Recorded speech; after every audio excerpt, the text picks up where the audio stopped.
به نام خداوندی بخشنده و مهربان. اما بعد، برادران و خواهران عزیز، سلام علیکم. خواستم امروز در برنامه یک قدم به پیش 500 پلوس کمتر روشنی به اندازم. به همین خاطر امروز داشتیم افیر ساعت 9 سحر. خوش آمدید کسانی که امروز ما رو تماشا دارید یا که پسان تماشا میکنید.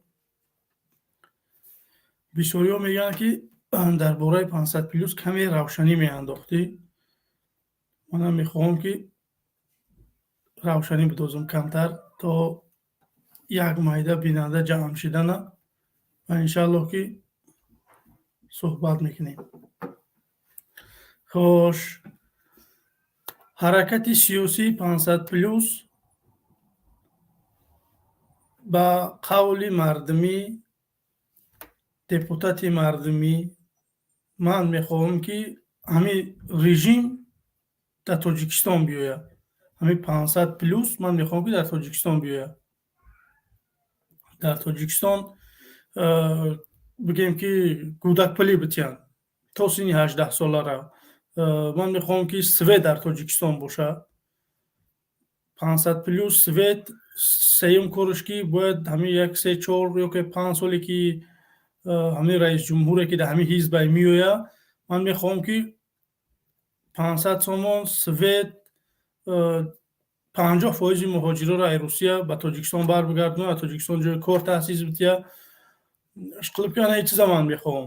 Барои ҳамин хотир ман роҳбари ҳаракати сиёсии 500 плюс мехоҳам ки дар Тоҷикистон ҳамин низом бошад. ман ҳамин барномаро ба мардум пешниҳод мекунам.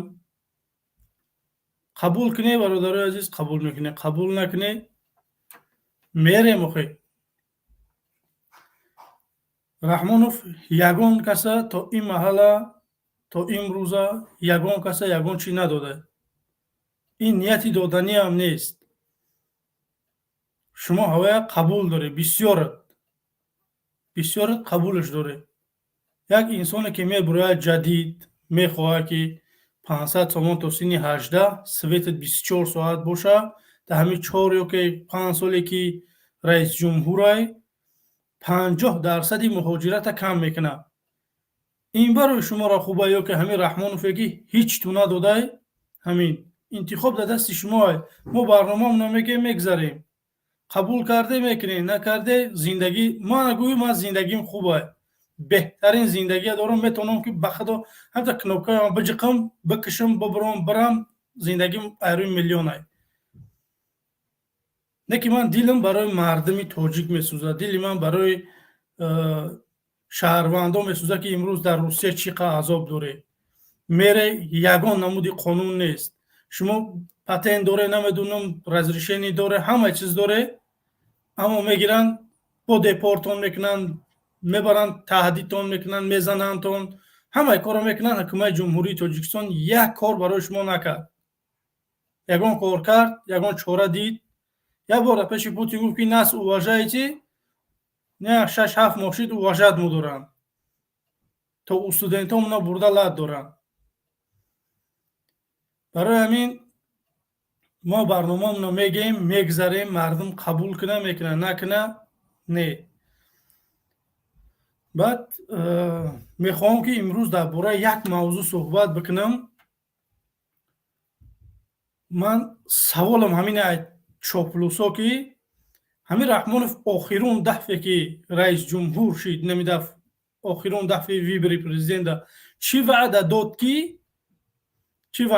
ки гуфт ки ман ҳамин корро мекунам, кардаш ё ки накардаш. ман мехоҳам ки ай тарафдори раҳмонов ҳамин гапа бишнавам. агар ягон кас боша, марҳамат, линк мондагия дар сообщения мондагия дар шапка профилам метавонед ки ба силка бидроед, савол ҷавоб мекунем. хоҳиш мекунам тарафдори раҳмонов ба чеҳра нотарсида оли дурахшон тевера ё ки ҳаракати сиёсии 500 плюса оли экстремӣ ё ки террористӣ эълон накардиянд. барои ҳамин хотир метавонед ки به تشویش بیایه صحبت بکنیم. طرفدار رحمانوف خواهش میکنم بیایه. سوال همینه که شما رحمانوف چیز وعده تو کرد، در وعدش وفا کرد یا که نه؟ بفرمایید. خوش. برادر عزیز یک همه کامنتر یاده نگاه کنه که همو سیلکه هست، همو چی میگن، این هم جایی که یک قدم به پیش 500 پلوس نویستگی های همونجا دمه جقه لینک میبرویا، دمو لینک میجقه تمام پراموی با استودیو میوی کسانی که بخواهن صحبت مرحمت. خوش.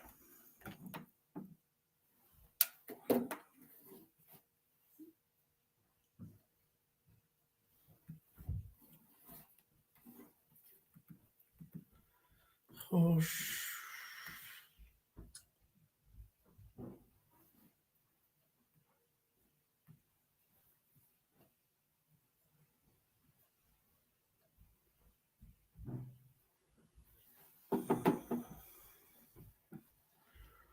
خوش. خدای منه باید که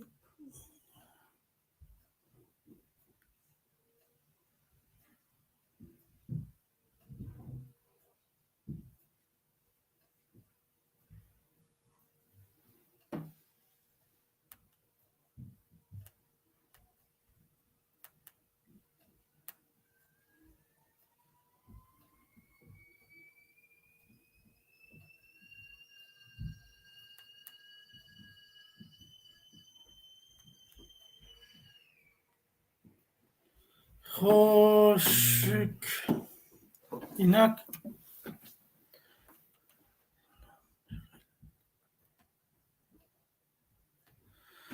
برادر عزیز این همه کامنتر یاده سیلکه گذاشتگی های من نمیدونم شما سیلکه گذاشتگی های یا که دمی جایی که نویستگی های که یک قدم به پیش 500 پلوس میتونی که هم لینک بجقه بدروی یگان مشکلی نیست.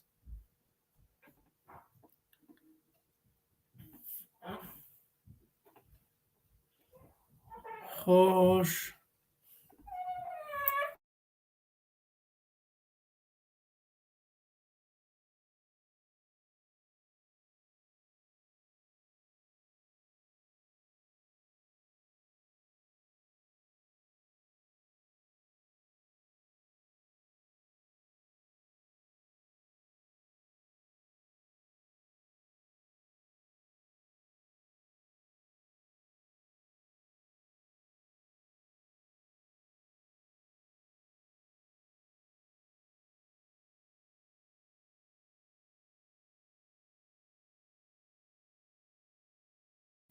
بخشش زیاد.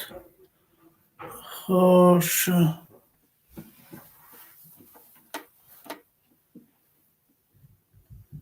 لینک زب خیلی لینک نویستگی های که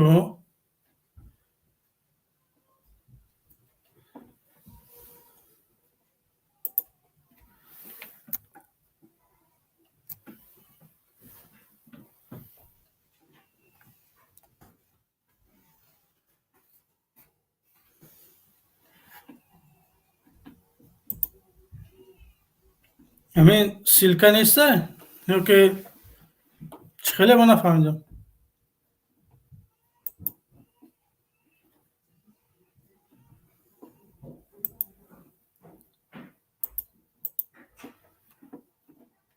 خوش اینجا عیبی چی باشه مسلمان ها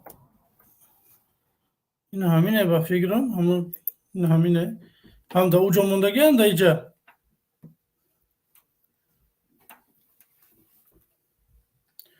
پراست حال یکم کس ندر آمده ده 100 نفر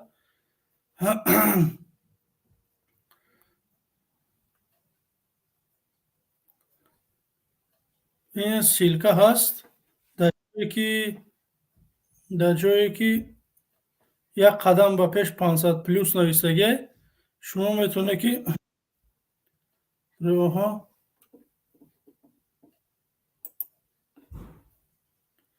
توجیکستان با پیش. سلام علیکم برادر الماس. و علیکم السلام. برای سیلکه درما سیلکه هسته روز تو اگر بتونن بدرویم در اومدن نمیتونن اگر سیلکه 100% اینه. تشکر زیاد. موفقیت میخوایم برای کار شما در برادر. تشکر برادر عزیز. نگهبان. خدا نگهبان. سلام علیکم. صدا. سلام علیکم. و علیکم السلام. ما در کجا قرار دارم برادر؟ در استودیو. الو. اوه در برنامه 500 پلوس بیا. مورد چی سخن رفته ایستاده است؟ مورد همین اموال رحمانوف آخرون دفع چی وعده کرد به مردم که پرزیدنت چیده همون وعده را وفا کرد یا نه؟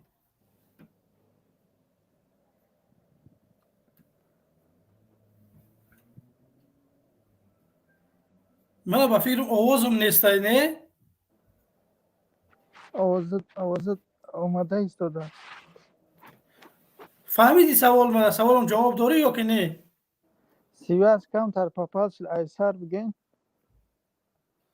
میگم که اموال رحمانوف چیز وعده داد محل پرزیدنت شویش آخرون دفع آخرون وی بری تاجیکستان در رحمانوف چیز وعده داد همون وعده در وفا کرد یا که نه؟ کری اما مالی تکون. شما مسلمان نمیشه. رحمانوف طرفدارا تدیدی دهناشو رنگی توالتن. ما نمیگذاریم دشه که تر حقارت کنن. میفهمی؟ ما نمیگذاریم. من لیچنا نمیگذارم که همجا برای اون کس رحمانوف حقارت کنن. سلام علیکم. و علیکم سلام. اکا الماس خیلی تشکر. سلامتی تازه میشه شگر همین درباره رحمانوف میخوام که مردم یک نظر سبب سنجم که همین رحمانوف وعده داد در وعدهش وفا کرد یا که نه؟ همین بعد چی وعده داده کرد یا که نه؟ یک طرفدارش انتظارم نیست. یگون وعده هم نکده، یگون وعدهش اجرا هم نکده است. میخوام که ای دهن یک طرفدارش بیاید همین ذوق دارم ده میخواه میبرویند در همین برنامه های مخالفه ها همین وید میگه بیایی من ساعتاش خطی شما را اجازت میتی فقط به عقارت به دشنام. نه یگون تاش نمیبروی. شبازوف برادر کدمی هستی اجازه دادگی نیستی من نمیتونم قبول کرده. یا برگه نه تو غورشید چیزی را اجازه دادی که تو غورشید. خیلی برادر ایوب خدا نگهبانت. زنده جای باشی. دستور آدم ها هستن میخوام که نظرسنجی مردم ها بکنم. نیست ما فقط با طرفدار شما هم انشاءالله که تمام لایک پدیلیت سا گفتی همون که انشاءالله خدا نگهبان. چیز شما رو فقط پیگیری میکنیم اکا زنده باشد.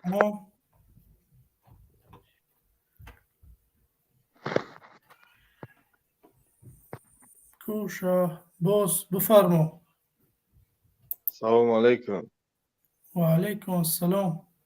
برادر مرا قطع نکرد 3 minut گپ زنم بعد گپ تا گپ میزنم. بفرما.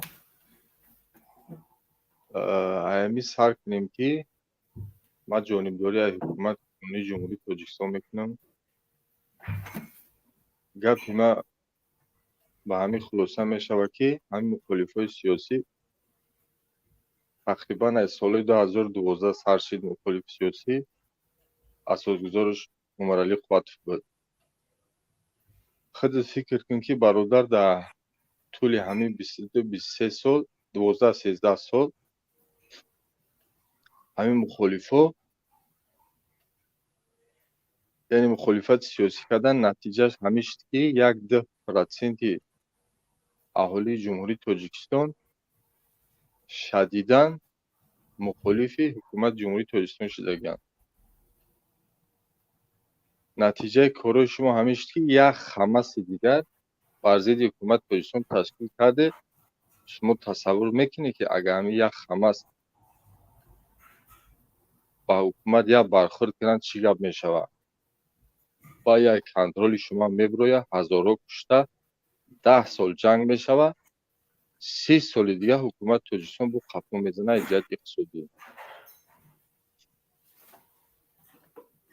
тамом кардӣ бародари азиз. амҷад ака, агар ҳамин ман биём як ҳизби нав, як барномаи нав дар Тоҷикистон таъсис битиём, ҳамин ҷиноят ай?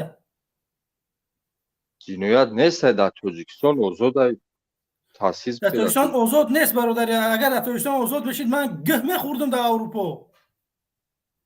ман чӣ кор менам дар инҷа? ман омадам паноҳҷӯам дар инҷа. чува дар Тоҷикистон агар фазо озод мешид, Далери Эмомалиро маҳкам намекарданд, Заид Саидро маҳкам намекарданд, ҳазорҳои дигарро маҳкам намекарданд.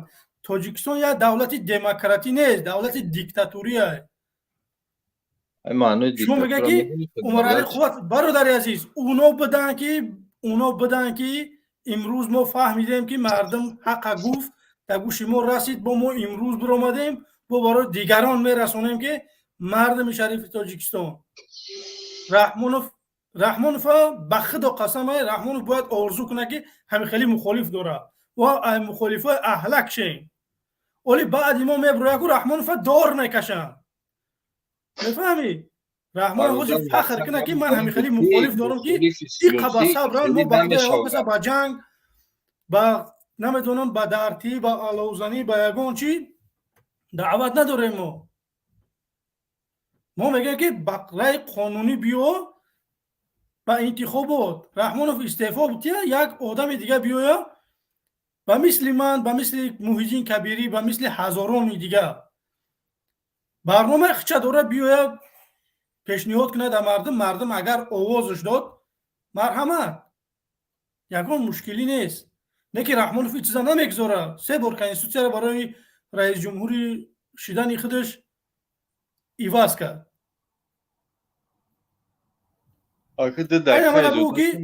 бародари азиз, саволи ман ҳамин буд, ки ҳамин чоплусо, ки ҳамин Эмомалӣ Раҳмонов чӣ ваъда дод, ҳамон ваъдаҳоша вафо кард ё ки не? ва чӣ ваъда доду, ҳамон ваъдаҳоро кард ё ки не? биё ку ҳамин тарафдори Раҳмонови ку биё бифармо. бародар, ман ҳамин фақат медонам, ягон та шуморо таҳқир намекунам. шумо касе ки ҷонибдории ҳукумат мекунад, ҳукумати қонунӣ, шуморо чоплус мегӯяд, таҳқир мекунад.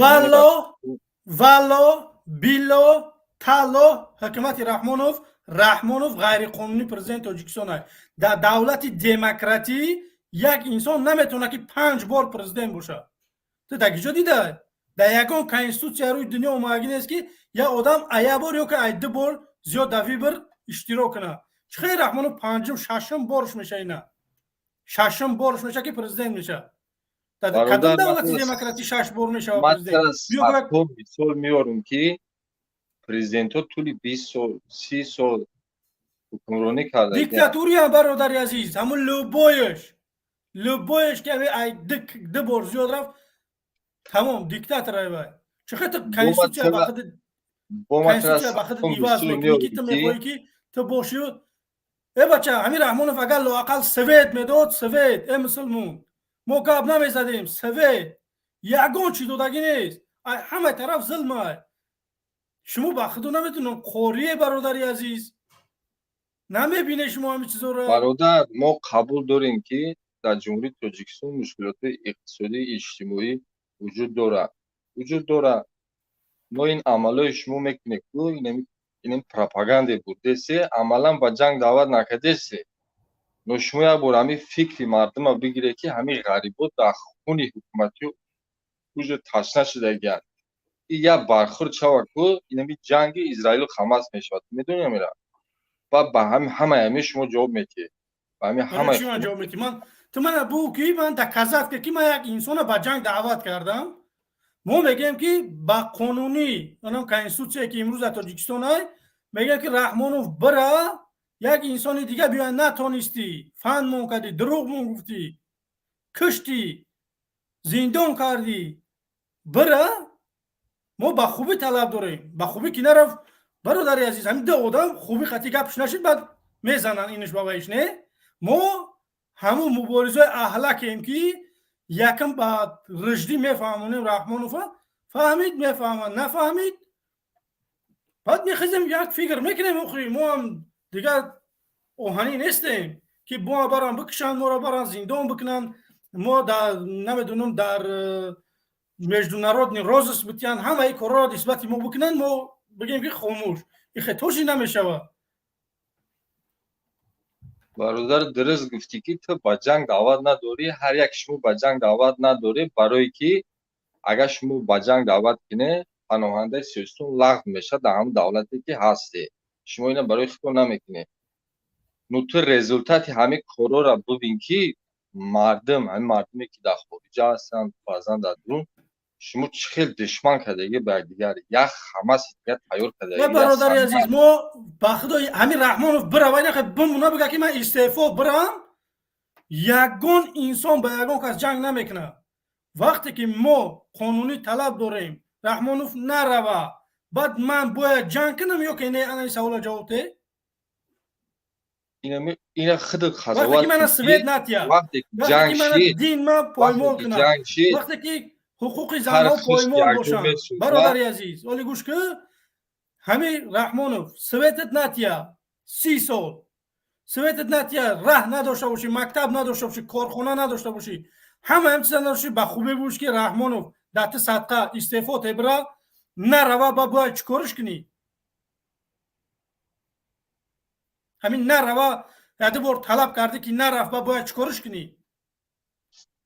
برادر یک قسم آدم‌ها طلب میکنن که برای رحمانوف، اکثریت طلب میکنه که رحمانوف در حکومت بیست و گپی اقلیت بگیره. انا رحمت به پدرت بیست. این همجا من فضا کشودگیم، این فضا والله برای رحمانوف هم آزاده، برای لبای کس طرفدار رحمانوف. من همجا او روز 1.5 ساعت برنامه کردم، ای 10,000 آدم 4 آدم برآمد طرفداری رحمانوف کرد، ای 10,000 آدم 4 آدم برآمد طرفداری رحمانوف کرد. یا برادر عزیز، رحمانوف آدمی با عقل ای رحمانوف حمایه نمیکنه. این چیزا دانسته بگی، نمی کلاش کار کنه ای رحمانوف حمایه نمیکنه، برای که رحمانوف ما را هیچی نداده، به غرض ما را ظلم کرده، ما را زندان کرده، سوید ما نداده، مکتب ما نکرده، راه ما نکرده، یگان چیز نکرده رحمانوف. برادر عزیز من پروسه حیران میشم در همین سوالی من چوش ما جواب نمیده که رحمانوف چی وعده داد اومد همین آخرون دفت، چی وعده داده همون وعده را وفا کرد یا که نه؟ شما طرفدار رحمانوفه داشته نمیدونه که رحمانوف در پسله دینوی برش چی پیشنهاد کرد به مردم که رحمانوف آواز دادن؟ کو بیا بفرما. من دقیقا نمیدونم که چی وعده کرد و نو تقریبا میدونم همین چی وعده که پیش انتخابات کرد 70% چه اجرا کرد. یا اجرا کردگی شب بگو 70 چنه یا شب بگو بسه. مقصد کمتر بلند برداشتن سطح زندگی مردم ایش شد. بچه سوید نیست، زندگی نیست، جای کار نیست، دگی جای سطح زندگی مردم. ببین برادر، دولت دوری 1001 جبهه داره، یک سوید مشکلی تاجیکستان نیست کو 1001 جبهه داره. در هر جبهه به خدا همین مشکلی تاجیکستان سویده، سوید باشه صنعت کنونی تاجیکستان نمی یه هفته همه مردم شرایط داره، مردمی که شرایط داره یک زواده یک فابریکه یک میکشویه، سوید نباشه او چیز با نمیدونم به سوید کار نمیکنه. لبای زواد مینی زواد حوزی مردم همه تونسته اخیطه آورده، نمیدونم مراجنیک براری، ککس براری، نمیدونم هزار نمیخلکی آورده سودیان. سوید نیست که هم چیزا را استفاده برن. مثال ارد زواده، خلاب زواده، نمیدونم هزار نمیخلی مینی زواد چاکوان که سوید با سوید ویا کار میکنن. سوئد نداره. корхонаҳои саноатии свет доранд. Свет фақат дар як 40%, میدونیم 30% برادر عزیز کارخانه منطقه‌های صنعتی تاجیکستان سوئد دارن. نو 20 میلیون دلار قرضدار بودن. نمی هفته پیش رادیو آزادی نشر کرد 20 میلیون دلار ندادین در بودجه دولت. بیا و نگی 20 میلیون دلار از سوئد قرض دارن. باز سوئد و 8 دیرم میفهمی؟ خوجا این لوبای کارخانه های مثلا یگان مگازینا 32 دیرم ای ایوه 8 دیرم ای با هوایم 20 میلیون دلار قرض دارن که بودجه تاجیکستان کیف که از سوئد قرض دارن. نمیتونن و برای که خش توره رحمانوف من همیجا خواهش منم طلب منم یک بیزنسمن هم تا برای همین انقلاب از برای خدا بیا همین کمک که همین رحمانوف چپا کنیم تا مردن تا فرزندت با تا نویرها تا همین نلاک همون بیزنسی که داری امروز همون بیزنس اگر ادامه بدین سه پشتت بپل. بچه ما امروز یا اویله را خطی خسر بچه ها نمیدونم همه چیزش خطی نلاکوش و نمیتین زندگی تاجیکستان رفته سوده. ما اگر بعد انقلاب یک آدم همیخه شانسش بتیم که برای انقلاب یک چی بتیم ما انقلاب بکنیم رحمانوف برای یک آدم بگذاریم بهترین میشه. من بخدا پیشنهادی من همینه یا تدبیر دستگیری بکنه برادر یا تدبیر همین رحمانوف چپا کردن بیای دستگیری بکنه. با حولا گفتن دهن آدم شیرین نمیشه. همین تو گمان میکنی که انقلاب کودتا پریورات تبادلات یک کار آسانن. تو یک بار همین تاریخ نگاه که در یک تبادلات چند آدم میمره. ما هیچ قرار کشتنی نیستیم مسلمون. من به خدا از نگاه کردم شما فکر میکنید که من یگان گره نیمم نه. من اگر همون شرایط داشته باشم نپریمیر 20,000 دلار 100,000 دلار داشته باشم که مردم دعوت کنم با میتینگ من نمیخوام که اون مردمی که من دعوت میکنم با میتینگ بروین در قد کوچک اشنا بمونن یا که نوحیه‌های دوردست میان به جای خوب بمونن.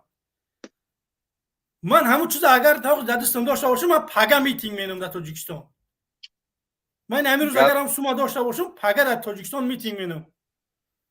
پروس من شرایط ازی ندارم میفهمی؟ در این مسئله نگفتیم که شما مردم را دعوت میکنیم گشنه شما. من گفتم که بالفرض که مردم هم جمع شید خیال میکنی که همون حکومت و همون مقامات قدرتی همین خیلی سپکتوی نه میگه مرحمت بیای میمونه تو میری این درگیری میشود جنگ میشود 10 سال کمشی جنگ دوام میکنه. برادر عزیز همین ما طلب کنیم که رحمانوف تو برا نمیتونی بعد همین جنگ میشه. من هم چیزا نمیفهمم.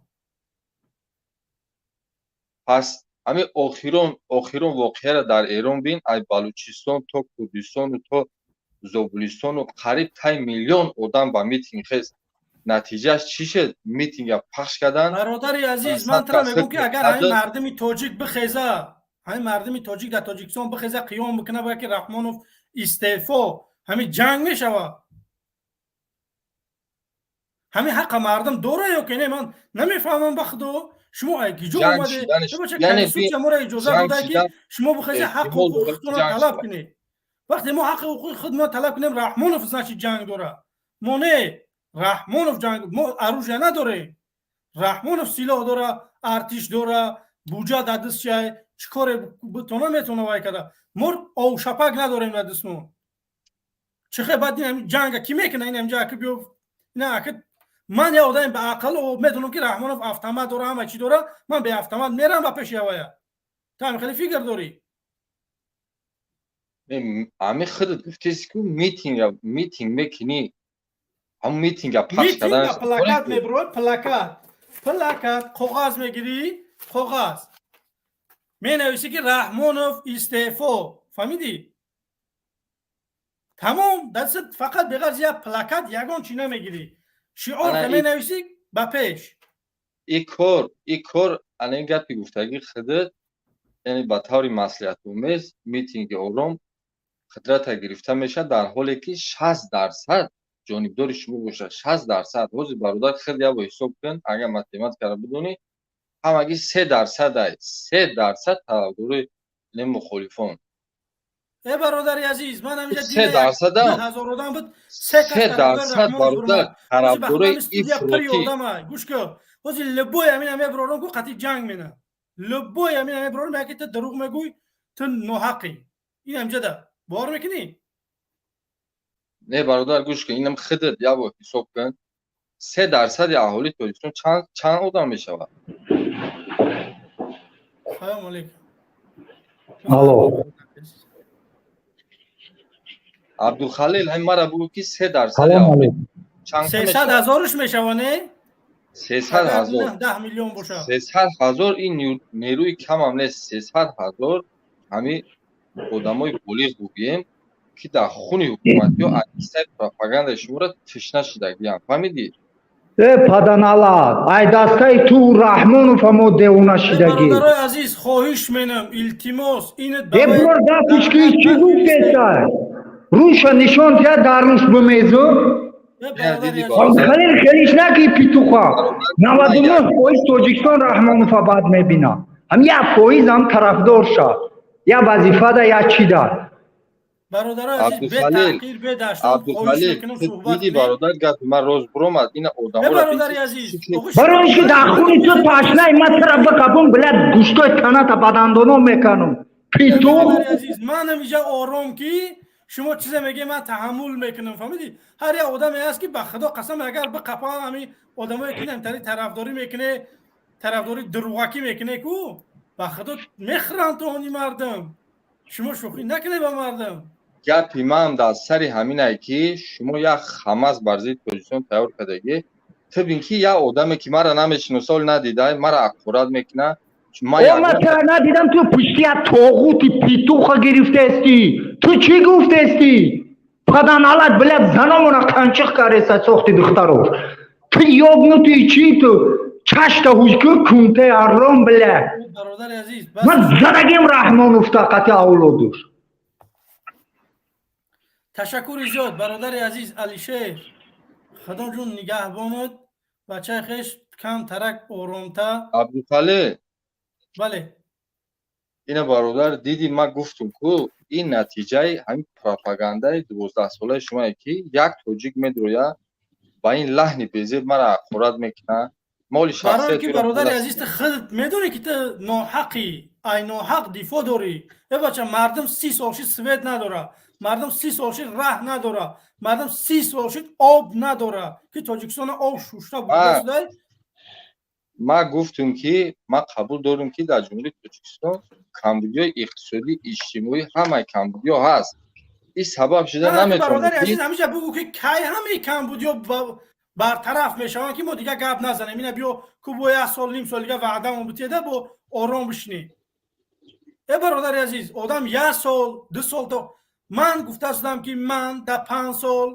اگر مردم همین 500 تومانی ندادم مردم جای کار پیدا نکردم سویت ندادم برای در پیش تومانی اویزانم کنی چون من میتونم این همی گپ وعده بتیم برای که ما اوورینیم که من همین کارا میتونم رحمان همین چیزا وعده میتیه بگیم من نمیکنه باید چیکارش کنی باید سنگسارش کنی بدبخته ولی با ما اهلکیم به خدا میگم که ولی بعدی ما مبارزای میبروین که گیجاشید برفتیم برای چی با گفته سانکید ما تحمل پذیر نیستیم شما حکومت انتخاب میکنه که یعنی سختی بد میگیرم مخالفاشا اینا شما را بین که یعنی موافقه را خیلی اخورت میکنه با میگه که طرفدار حکومت نمیدونه یعنی میدرویان اخورتاشو میکنه بزیر گپ میزنه برادر عزیز ولی خدا را شکر بگو که این مردم این مردم تحمل دارن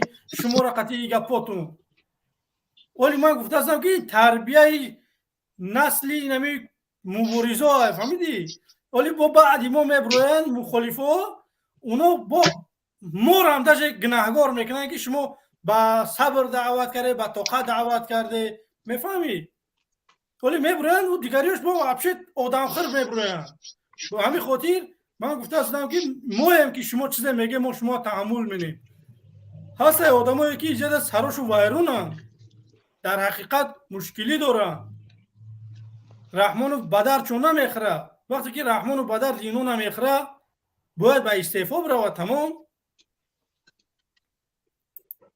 ممکنه یک دوست خواهیم کنیم اکا؟ بله بفرما کو. این همه مثل 17 ساله مسجد رفتن نمیمونه.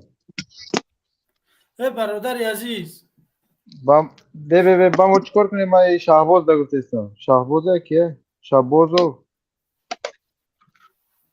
با ما را نماز خوندنی نمیمونه. باید ندونه چیکار کنه برادر، باید ندونه چیکار کنه. گرزه گوش داره. یک فقط یک کار در کار جهاد گوشه در کار با خدا والله قسمه هموجا بریم همو پروسا یا گفته نیستیم برادرو.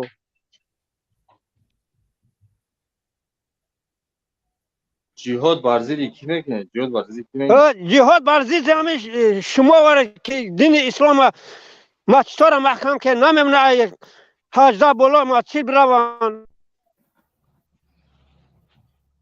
نمیمونه که دخترها مسلمان های خانم حجاب باندن. خودت اومده که مرا بکشی هم خیلی؟ اومده کشتن نه او را محکم کردن در کار همه که مسلمان ها بخیزن مسلمان ها بروان نمازش و بخونن آخی ما همه چی ما را خدا فرد اگر نکی رحمانو که ما گپی رحمانو فرد گریم ما چیز ناره چی نکنیم.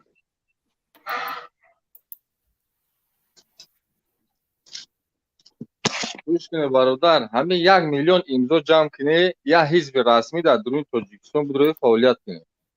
برادر عزیز یک نفر همینجا برآمد فراموز ارگشف سوال نه بخیرت هوای گیجاشید امضا همه چی گرفت رفت پلش قطعی که من همه حزب تأسیس کنیم در تاجیکستان 50,000 امضا گرفت.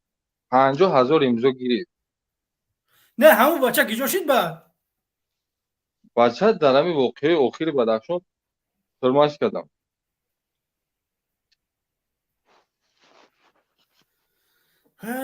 تمام خدا نگهبان برادر عزیز.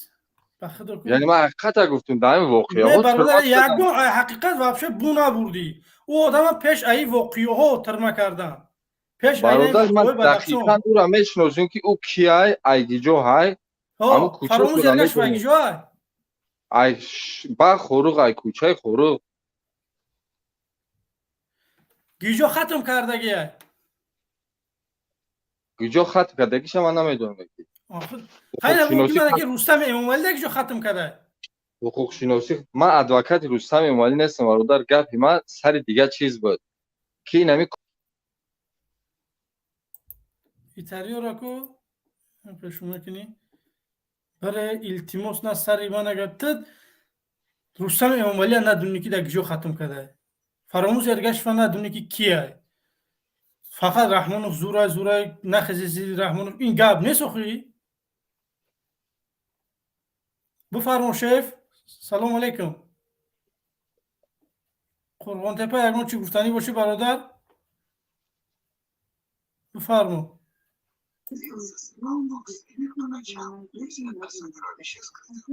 شیخ نیست عبدالرحمن بفرما. سلام علیکم. و علیکم السلام.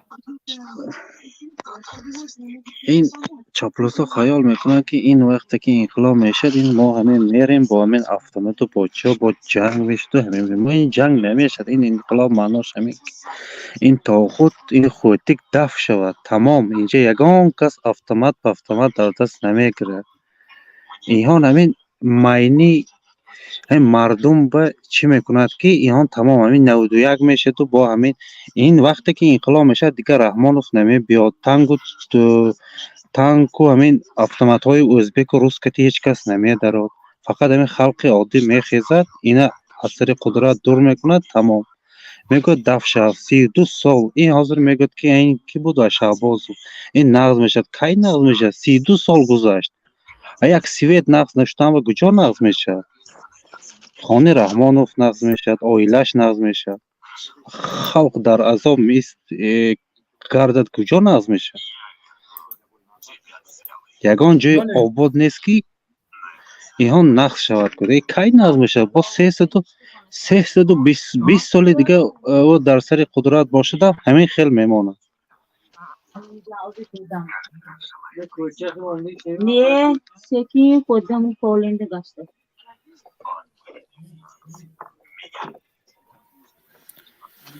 خب آقا عبدالرحمن والله قسم خورده سم 23000 یکم سال من اومدگیم از تاجیکستان برآمدگیم پاییز قطعی برآمدگیم ولی تماما رفتگی نیست چی نرفتم برای که همین اماکی من دستویلو بود خدا گم نکنه میدونه که ما بود 900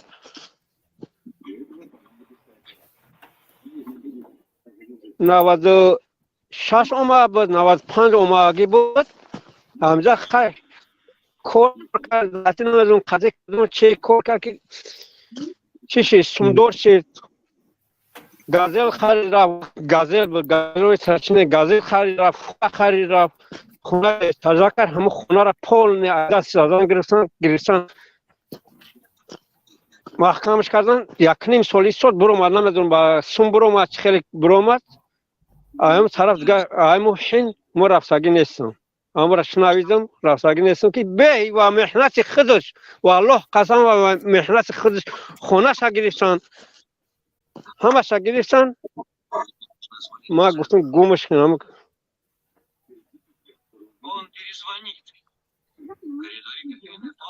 او یگان کس هسته طرفدار جناب عالی کو بیا بفرمایا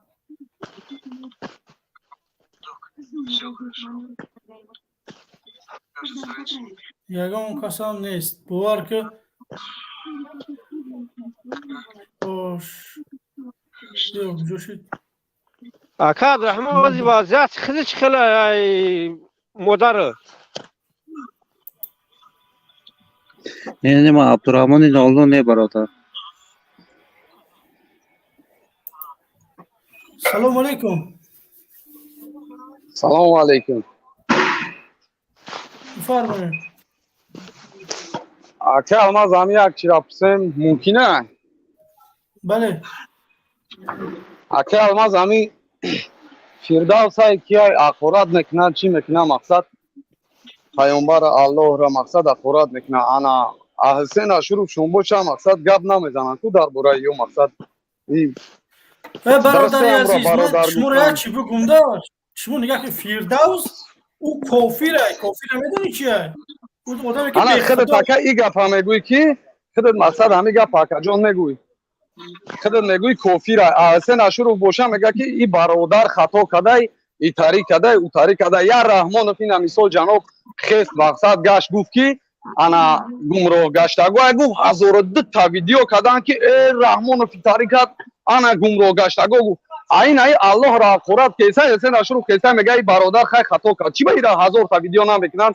بگن که مقصد خیلی نیم خدا زاده نه خیلی با امر طرفداری کیسه میتونی که همه آدما هر روز افیل دارن میتونی که همین تبدروی سوالش بکنی اشور فهم بدون محمدی من میگم که مشکلی در سر فردوس نیست مشکلی ما مردم تاجیک در سر او یهود و نصارا یگان محل دوست ما نبودن این نمیشوند شما چیز دانسته بگیری ما یه دشمن داریم این رحمانوف قرآن هم بخونی رحمانوف هم نماز بخونی خیلی این آکه نگه که آکه علمات هنگام چیزی رحمانوف نمیگه یا فردوس برآمد او کافره تو بس یگان بافیه انا بیس آکه علمات گپ توری انا بیس مقصد چی بخواین هزارها ویدیو برای جناب کردن که گمراه گشتگو گفت یگان ویدیو ای طرف همین گروه 24 همین ای طرف شما یگان ویدیو نیست من 24 نیستم برادری عزیز بیا التماس همین گپاتون پرت یک حزبی نو من یک رهبر یک حزبی 500 پلوس حزبی جدید شما میاد دیگه چی به همین گروه برای چی ویدیو برای فردوس نمیکنن که همین خدازاده های مقصدی و چی این سوالا همون آدمو خچون میکنی من اوید با 500 پلوس اگر یگان سوال باشه مرحمت من قید صحبت میکنم یگان مشکلی نیست نه کما همین مقصد همین غمم داده همین سوال کی مقصد فردوس همین دشنام آخرت را کرد من محکوم میکنم همین کارا من اولی با قطعش در علاقه میبرم میگم که تو باید ایزوینی بپرسی همه آدم همون کافر حساب میشه و یا نمیشه و کافر حساب میشه نه و آدم الله نگهبان مقصد یگان دیگه از خانه دارم همین سوال ما رقم داد که مقصد آدم توجیکی که میزنه شما فکر مینه توجیک مسلمانه رحمان فهم کافره نه اومالی رحمان فهم کافره همین یک کسا کافر گفتن درسته اینه یک کسا کافر میگوی مقصد همون درسته برادری عزیز چوه سوت بالیسای ملیسای دموکرات میوه مردم حکم میبروره میشیده اسلام در قرآن خداوند گفته که کسانی که یه فرضی من ترک میکنه کافر میشه رحمان کافر است 100%. سطر عیبین بود میدانی یک کسا کافر گفتن گناهگار میشه برادری عزیز 100% رحمان کافر رحمان سطر گفت که ایمان است کافر شید گفت که روزاتون بخره کافر شید تا 18 ساله را مسجد نروه کافر شید مسجد را بس کافر شید چند دلیلت بیارم با خدا کمان کیف میرم شما رحمانوف رنگ فیردوس فهمیدین رحمانوف فیردوس با خدا یک نه که او فیردوس که الله زاده بعد که او فیردوس خدا زاده های او فیردوس در دین اسلام اقرار کرد قرآن من اقرار کرد همه چی همه کار کرد او حرامزاد او یک خدا زاده حسابه نه همین طرفدار رحمان ما حیران میشم ده چی به شما یا ویدیو نمیکنه فقط ای مخالفو طلب میکنه که مردم مخالف بخزه یا چی بکنه آخه برای کی انا که گوش کلمات برای کی مخالفو همین جناب یک گپ گفت مخالفو همه ویدیو کنی در درآمد مقصد 10 تایی 15 تایی که انا ای طریق گفت افیرداس طریق یگان مخالف گپ نمیزنه برادر میگه او برادر خطا کرد این مخالفای وی رحمانوف است برای همین برای رحمانوف ویدیو میکنه برای فردوس نه با دیگراش نه با رحمانوف استعفا بتیه بروا با خدا قسم یگان آدم قطعی خصومت شخصی ندارم من فقط میخوام که رحمانوف اثر قدرت بروا یک جوانی نو یک ایده جدید یک فکری نو یک چیز بیایه که به مردم فایده برسونه میفهمی این رحمانوف آخه او فیردوس تو حاضر رحمان کرده ساست که او فیردوس او پدان علت گفت رفت امو در گروه امی حسین شونایکو در گروه حسین شونایکو امو فیردوس برادر و در گروه حسین شونایکو شما در گروه نیست و در گروه نیست گوش که امو روش نیست که امو آیا فرقش امو رای امو داره میتونی ایستاده که نه میگم که ای برادر فیردوس او پداناله در گروه یگان کس نه در گروه اقبال نه در گروه اشرف نه در گروه یگان چی نیست او یک کافر او انا مالا کانا گپ توریکی یگان گروه دانست برای چی که امو حسینشون مقصد اینا محمد اقبال اینا میو هم دین اسلام ای مو دین اسلام دای تاریم اون تاریم مقصد نمیبروین یا تمو گپ زنا کی نه 100% کافر حسین اشرف روز برنامه شد دینا برنامه شد گوش کسم میگرده میگه خای برادر مو خطا کرد چه برادر میشه برادر عزیز من گوش کده یک چیز ما خواهش مینم نگاه کده شما اگر در تاجیکستان همینطوری رنگی من وره نه یوتیوب کانال بکشویه رحمانوف بکشویه همون فیردوس میاد همون جگه شمیگه میفهمی یا که لبو انسانی که میخواه که یگان چی بگه فرق ندارم بام پیش من میاد یک از کپ میزنه پیش نمیدونم محمد اقبال میرم پیش سلمان یا که پیش برادر اشرف حسین برای که پرتالای برادر عزیز ایجا میاد لبوی کس شما هم بکشویه مردم پیش شما بروا در دیل شا بگه یگان مشکلی نیست. السلام علیکم و رحمت الله. و علیکم السلام. برادر همه درباره فیردوس که همه خیلی گرد علی کامرا تا بکش. بله کامرای ما؟ نه اینجا برادر چیون داره قرغان تپت نمیتونی در مده برای که اجازت نداده بفرما برادر در حقیقت این برادر هم راست میگه ولی شما هم راست میگن گفتی که مو هم ده طرفه او فیردوسی که مثال ویدیو کرد خیلی دشنام کرد او بدبخت کافره، او سرسخت‌ترین دشمن دینه. او صفش معلومه، او خودش هم بر وقت اعلام کرد که من صهیونیستم. این یهود دشمن سرسخت‌ترین مسلمان‌ها در یگان عصر یا با مسلمان‌ها فایده رسانده، فقط ضرر سخت‌ترین در تمام عصر همین یهود بر مسلمان رسانده گرد. این مثال صفش معلومه که بدبخت کافره. نه که مثال بخشش اکا جون در کفر در کافر میگه یک کس کافر گفتن که نگار میشود. این گناه های برادر این سخن هم کفره.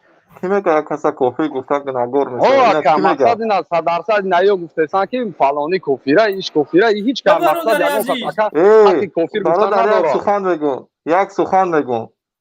خداوند در قرآن میفرماید سوره مائده و کیف یحکمونک و عندهم التوراة فیها حکم الله ثم یتولون من بعد ذلک. الله میگه که مردم چگونه با قانون دنیا پیش خود چون قانون برای زندگیشان میبرند، در حالی که مثال در زمان یهودیت تورات بود. تورات روشن و یک هدایت و راهنمایی را ما برای آنها فرستادم. یعنی ما امروز خیلی پیش خودمون برای زندگی خودمون حکم میکنیم، در حالی که خداوند قرآن را فرستاده. بعد در آخر همین آیات میفرمایند و من لم یحکم بما انزل الله فاولئک هم الکافرون. هر کسی که در زندگیش با قانون خودش با قانون غیر خداوند اگر زندگی میکنه، او حکم میکنه، او شخص کافر است. یعنی هر کسی که در زندگی یعنی مصدر زندگیش با قانونهای غیر قانونهای خداوند است، او شخص کافر است.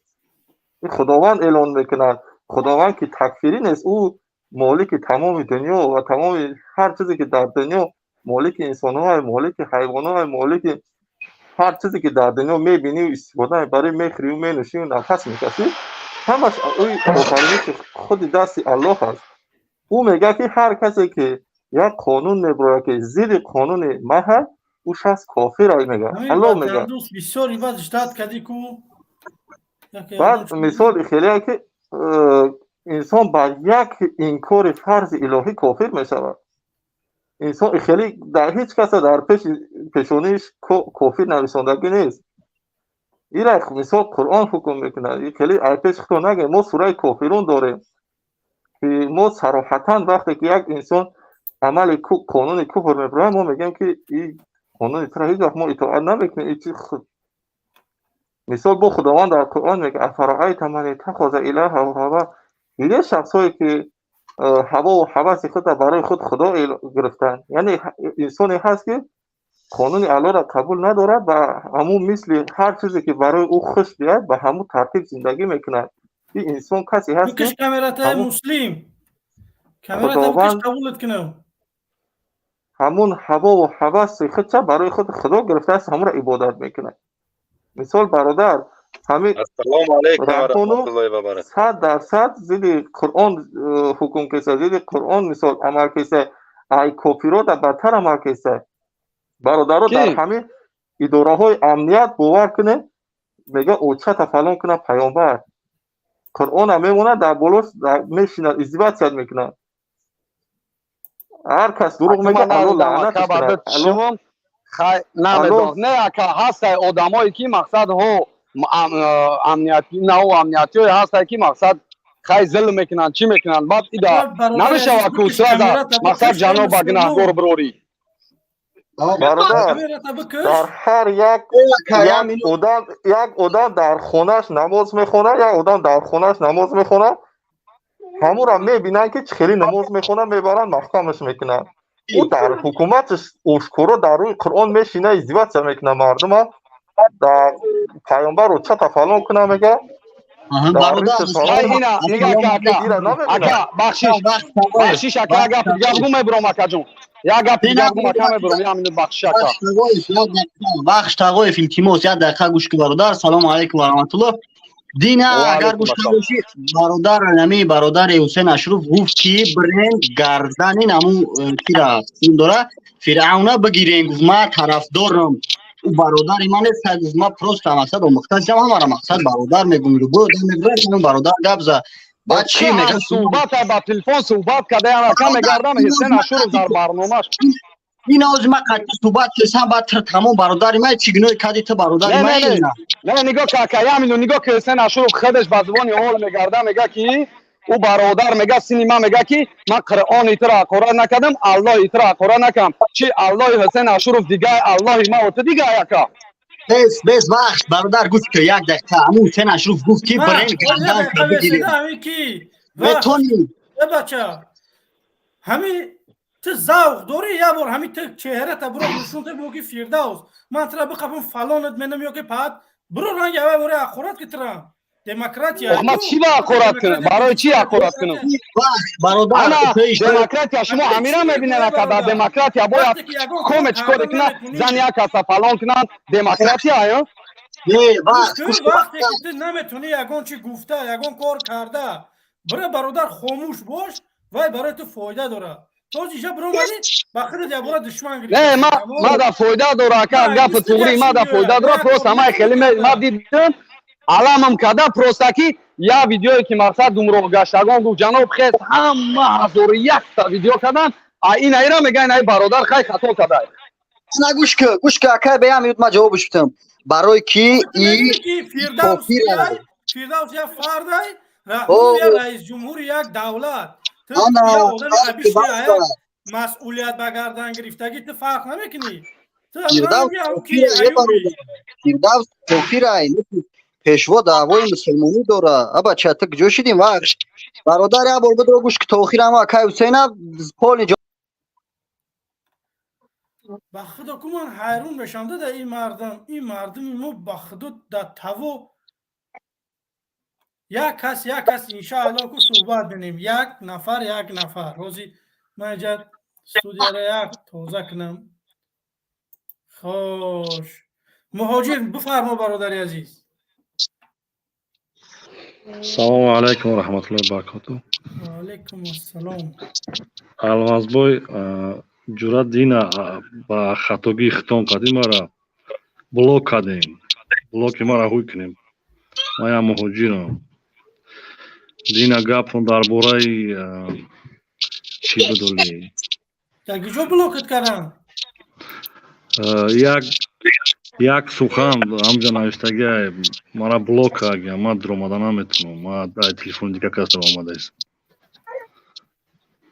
تمام التماس ما چی میکنم مرا شما باید دیگه کس بلوک میکردین مرا بلوک کردین فکر کردین که ما همو تمام درک نمیاییم شو خب دامان خدا باشین پرام خدا نگهبان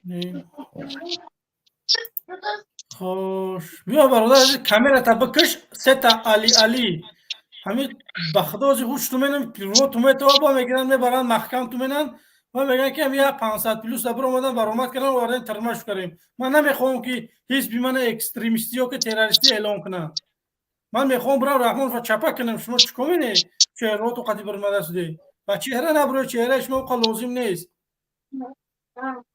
بفرما برادر السلام علیکم سلام علیکم علما برادر و علیکم السلام امروز در آمدم امو برادر گفتم که یک سوال میتونم که برو وردیم هم بچه که گفت که یک آدم کافر گفتن درست نیست خواستم هم برادر من سوال کنم که مقصد امو فیردوس همو قگپا گفت قبول نداری که همو را کافر گفتند نه فیردوس کافری دکومنتال نه برادر عزیز او ای کافر تو چی خفه میشه کافر تو ما باید ای رحمان خفه شیم که دعوای هفکرت حاجی داره و ملاکی داره و میخواسته دین مکور میکنه ما باید ای رحمان خفه شیم ای فیردوس نه فیردوس تو خیلی پرومات که من صهیونیستم یک کافری بدبختم این رحمان دعوا داره که من سه کاره چمپیونم بعد همون کیرا محمد اقبال گفت که مقصد محمد اقبال در برآمدش من تماشا کردم گفت او شکر گفت که او یک کافر گفت یهود کافر گفت مقصد او محمد اقبال قبول داره همون چیزا که کافر نه که توش تو ашуруфа хема надидам рости гап ки гуфта боша бародари мо хато карда ё ки хелу хел агар ҳам хел гуфта боша ҳақиқатан дар ашуруф کار ندارن میآیند یک گپا باید کله مبارزین بزنم فهمیدی بخدا کو دیگه не ма бароям алмаз бародар ма боварӣ надорам ки ҳамун ҳусейн ашуру барое ки то дараҷаи ман медонам ӯ бародар аҳкоми дин хеле хубу хабарай мақсад олимашам бигем хато намекунем. تمام برادر عزیز در استودیو آدما بسیارن چند کسا دستکو شاوش کرده شده خواهش می‌کنیم ما رو برداره کو همین بسم الله کنیم ایالا مردم فکر نظر شب بگیریم که همین رحمانوف چی دفع دمی اوپیرون وعده کرده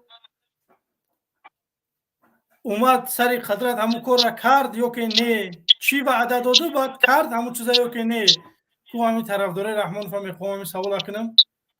خوش برادر فرهاد خوبی تنجی سلامتیت خوبای بازمن بازی بیاد قلتی بیس بازر من جاید کسا جواب شما انشالله فرمو السلام علیکم السلام علیکم وسی برادر خوبی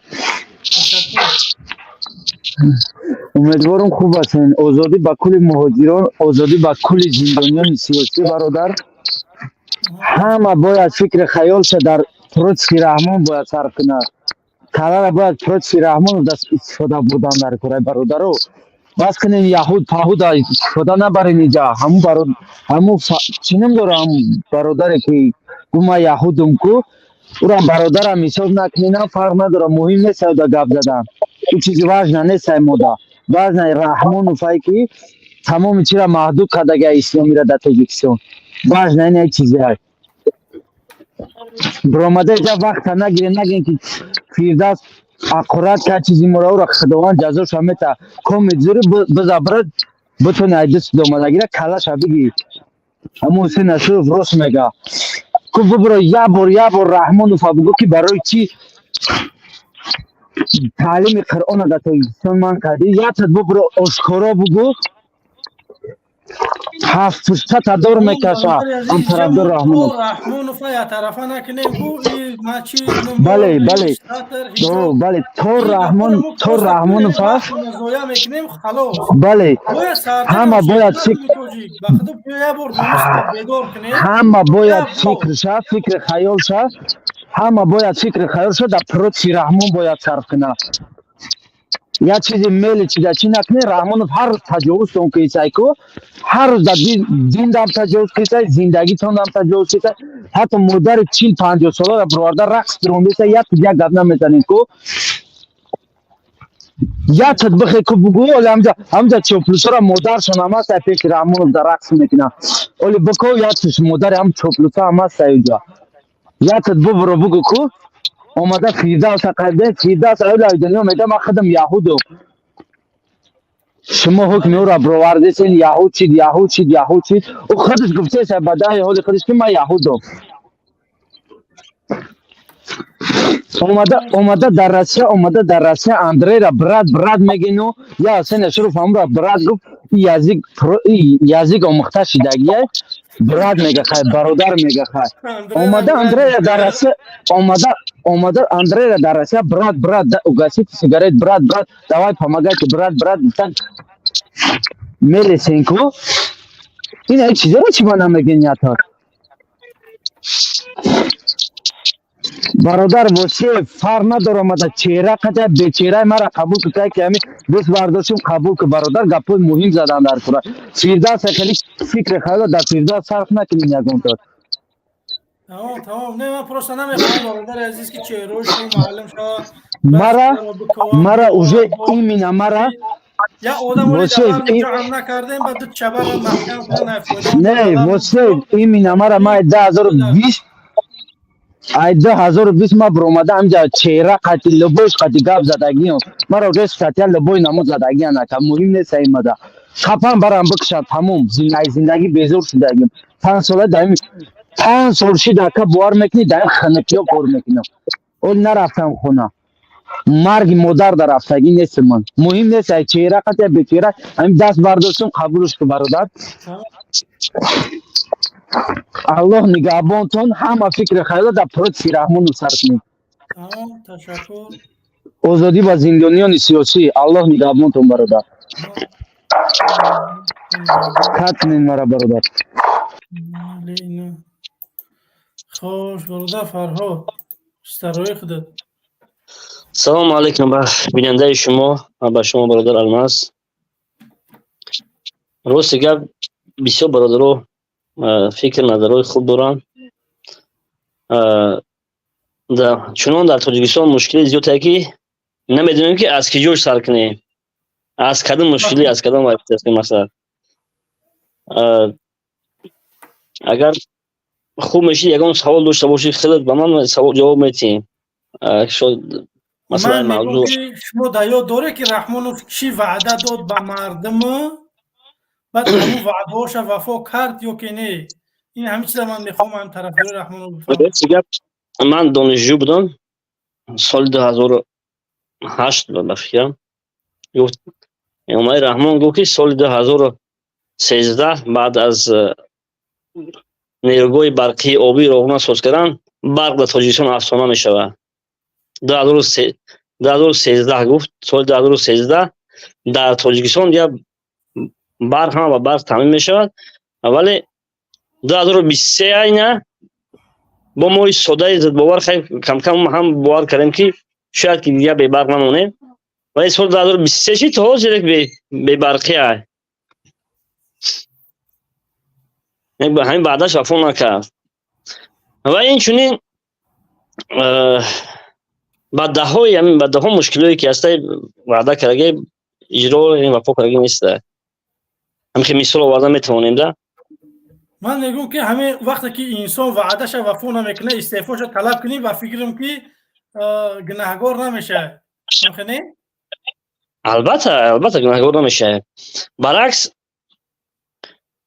امام رحمان باید دو دوره در طبق کنستیتوسیا دو دوره طبق کنستیتوسیا سال 1994 دو دوره باید رئیس جمهور که پرزیدنت میشد و کنار میرفت. اگر با فکر شخصی من همشون یک مخالف همین است که اگر امام رحمان سال 2005 استعفا میداد میرفت و همشون قهرمان واقع میموند. زیرا که اگر میرفت از وظیفه دیگر میگو خیلی برادران من نخ شما صلح آوردم این جنگ خاموش دارم این نمیشه مثلا کردم من نه استعفا میرفت. اگر میرفت هیچ کار نه اگه مخالف نه اگه باریز نه اگه انسان هوای بد میتونست و همچون یک شخص تاریخی یک شخصی قهرمان واقعی میموند در صحیفه تاریخ. ولی متاسفانه نرفت از قدرت نرفت و برای منفعت خود شخصی خود و خویش طور اولادش همین قدرت استفاده است. به همین خاطر دیگر باید هیچ کس همچون چهره تاریخی همچون چهره اصلی نمیشناسه. حتی مردم از دیدن او دیگر افگارش دیگر باور کرد. خیلیش ایچ درک میکنه میدونه که سلام علیکم. و علیکم السلام. برادر عبدالخلیل ما یک پیشنهاد داشتم. مرحمت. برای برنامه خیلی جزیر نشود همین کسی ای رحمانوف حمایه کردن یک سوال است که میگه که حسین اشری فردوس برادر گفت برادر این ایوبی پوبلیکی 24 ساعت برادری روس برادری اوروس برادر او را بگن کافر را بگن اخوی بعد یک منوت بعد یک سوال است که همین که عبدالقادر طلبک فریش تحقیر کرد محمد خیلی پیغمبر منو تحقیر کرد اونو مچیتو را محکم کردن ویدیوهاش هست چی با یک بار گام نمیزنن امو را گام نمیزنن برو مده دومی همین یک یهودا قپیده گشته خیلی برنامه را جزیر میکنه بایم یک سوالش بده همین یکی ای فردوس سوال کرد بگو چی با طلبک فریش تحقیر کرد هیچی نگفتی ویدیوها این امنیتی ها پر رای ویدیوهاش در یوتیوب پر رای گفت مسجد محکم کنم گابزن تا فلان میکنم مسجد تا فلان میکنم چی و یا بار همون را گاب نظر میآید می سیداسا میکپا اینه می سوال بکنم تمام بله خب برادر خیلی من فکر کنم برادر خیلی روزی من اقصد یک آدم خیلی معلوم است که دینش دلدانه است چای هم زبان ما یاد گرفتگی دیگر معنی به نداره که دیگر دمی های قفیده بیستیم اصلا معلوم است که روی اینا حسین برادر گفته فردوسا خیلی چی به اینا پوبلیس نیم 24 ساعت برادری روز مردم روز میگه او هم کافیره او هم گاب زنیم بگن برادر نه باید دیوانه اومد و نه شوره چی به امونه همین باید همین رکبای تاجیکستان یک آدم نرمال نه یک آدم چهره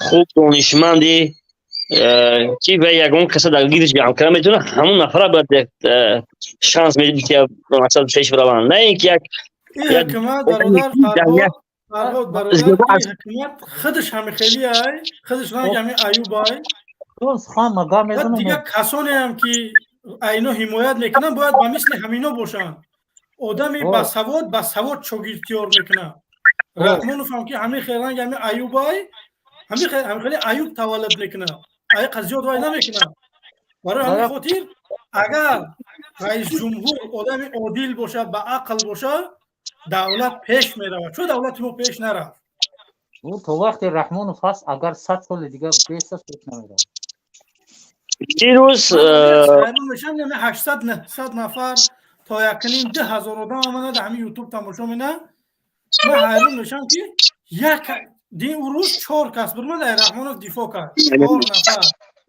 یکنیم 1000 آدم 4 کس برمه گفت که رحمانوف من گفتم اگر رحمانوف ببینه چیش میگه چی ارزو داره که بر رحمانوف بگه 4 تاش برمه گفت که تقوریه دیگه فقط آدما مرگ طلبش کردن نگفتنش استعفا نگفتنش خواهین نگفتنش دیکتاتور فقط گفتن که رحمانوف مرگ بده در روش تف تمام دیروز پارلمان تاجیکستان برادر یک چیه نقطه میخوام ذکر کنم خاطر نرود میاد پارلمان تاجیکستان بودجه سال 2024 تصدیق کرد 3 میلیارد 900 میلیون سومانی یعنی 44 میلیارد سومانی 4 میلیارد دلار من یک چی حیرانم که در یک چی حیرانم که این تاجیکستان ای سال اختمام ایو دارم وقت خیلی میشتم در خاطر دارم از هم بیگه تاجیکستان از 4 میلیارد دلار بالا نمیره یکی از تاجرای تاجیک شاید 10 میلیارد دلار داشته باشه سبب در چیه؟ سبب در اینه که تمام زواد و فابریکه و دیگر که با نزدیکای رئیس جمهور و شخصان منصبدار وابستن پولی برق پرداخت نمیکنن حال مثلا مردم تاجیکستان برق دارن الان زواد تاجیکستان 70% برق تاجیکستان استفاده میبره با یک مبلغ ناچیز و زیاده از میلیاردها دلار قرضدار است یعنی فایدهش از زیانش بسیاره خود در مورد همون بودجه دولت میتونیم هستم که همش از رئیسی محله سرکرده تا شخص اول در تاجیکستان دزد است کراپسیونر است به همون خاطر از هیچگاه بودجه تاجیکستان از 4 میلیارد دلار بالا نمیرود حالا آنکه باید هر سال چقدر کانهای طلا انگیش دیگر استحصال میشود منفعت شخصی یک گروه فقط میرود و دیگر این گفتنی هستم که باید هر حزب و حرکتی که سر حاکمیت آمد تمام کانهای طلا نخره انگیش سنگ همش باید با منفعت دولت یعنی با بودجه دولت مبلغش برای نه با بودجه یک نفر به همون خاطر برای همین لازمه که هر شخصی که سر حاکمیت میاد همین چیزا به نوبت بگیره و اگر همین خیلی رفتن بگیره از همون پنسیه پدر و مادر ما 150 سومانی بالا نمیره که به 150 سومونی خوبی خوش 500 سومونی است. شاید همون کارمندای حفظ حقوق یا اینکه همون حربیو باشه تو 800,000 سومونی است. دیگرش همین 300 سومونی 200 سومونی. 40 سال در حکومت تاجیکستان کار کرده است یا آموزگار خب به هر کاری که نباشد، یعنی که از همین معاش خودش وای استفاده است، اندوز استفاده است، ولی معاشش 150 سومونی تا 300 سومونی یا چیش نفقهش که خیلی یک مبلغ ناچیز است. و بعد حکومت تاجیکستان برای بودجه بکنی کردن، اول همین دزدا و کراپسیونری که در تاجیکستانن همینا باید اول سریداش رو بگیره. ولی سریداش برای چی گرفتن نمیتونه؟ به خاطر اون گرفتن نمیتونه که از ا تا ی همه دوست، همه پولخور، همه کراپسیونر. تشکر زیاد. اگر برادرگاه داشته باشن وقت ما نگیریم. اینجا 2 نفر هستن، ما نمیتونم مردم ما را که میآیند اجازه نمیتونمش قبول کرده. اگر اینجا 3 نفر ایستادگی خوی من شما را چه قبول کنم در بزرگی تمرم. سلام علیکم درام تیجه خوش اومدی. این برادر با کیه اینجا؟ چیکار کنیم که همین مردم چیکار کنیم که همین سبب شود که همین مردم ای خوش بیدار شود؟ من در این همین چیز حیرانم. زورتو کنیم مردمی تاجیکستان گوش برادر، مردمی تاجیکستان همش از همین جنایت ها و از همین خیانت همش نه حداقل 50-60% با خبردار است، میبینه چیز همش روزا. فقط یک چیز سبب است، سبب اساسی اینه که در چشم مردم ترس جلو شده، در دل مردم چشم مردم ترس میگن، در دلش ترس جلو شده است. به خاطر چی؟ به خاطر اون که مثلا الماس میبره یک از حق خودش دفاع میکنه در تاجیکستان، الماس میبره محکمه میکنن، دیگه تمام به همین خاموش میشه. همسایه‌اش میترسه، آدمی میشه میترسه که میبره محکمه میکنه. به واسطه ظلم زوری، با توسط همین زوری این مردم دهنش خاموش دارن بگیرن. مردم هم بیدار است، هم میدونه، همه چیز آگاه از جنایت ها، به همش به این روزا روبرو هست به همین جنایت هایی که امروز همین دولت رژیم انجام میدهد. فقط ترس است برای انقلاب برپا شدن، یعنی که بهانه ها میشه، ولی وقتش میاد خیلی که نباشه. میاد وقتی که مردم همه میخیزه، فقط یک راه خطی میشدن. اگر که هیچ کس بی‌طرف نگیره، در مصیبت یک برادر مصیبت خش بدونه، مصیبت یک کار افسوده مصیبت خش بدونه، خیلی خش از سیاست کنار نگیره، برای آینده کشور خش بی‌تفاوت نگیره. اگر آنگاه میتواند انسان میتواند که یعنی مردم میتواند که خیسته یک سرجم شده دستی به دست و اگر به شرط مردم 1% اهالی تاجیکستان اگر به کوچه ها بریزه، باور دارم که رژیم نمیمونه، همه میگیزه میروند. و در تاجیکستان چنان ناراضی بسیار است که من باور دارم که اگر 1000 آدم از زمین در همین پیش هیکل سامانی جمع شود، در بین 1 ساعت ممکن 700-800 آدم جمع شود. هم ناراضی ها بسیارن. فقط همون یک گروهی که همین 1000-2000 نفر که هی بگه بخیزن بعد تماشا که هست ناراضی ها، این خیلی که نیستن. در داخل تاجیکستان، در داخل شهر دوشنبه که افیسان 700 آدم زندگی میکنه، حدی اقلی چی نباشد 500,000 یعنی آدم مردم ناراضی هستند. هیچ نباشد 100,000 ناراضی هستند که آماده اند که هرگاه که کسی بخیزن برن گپ زنن، حقش رو دفاع کنن، حقش رو طلب کنن. برای چی؟ برای که در تاجیکستان برابری نیست، عدالت نیست، عدالت اقتصادی نیست، عدالت اجتماعی نیست، عدالت سیاسی نیست. یگان عدالت وجود ندارد در تاجیکستان. به همین خاطر ناراضی بسیار هستند. فقط یک سپیچ که انتظارن تا جایی که من آگاهم. برادر عزیز، این مردم اروپا اگر نروه، این مردم تاجیکستان من هیچ نفهمیدم.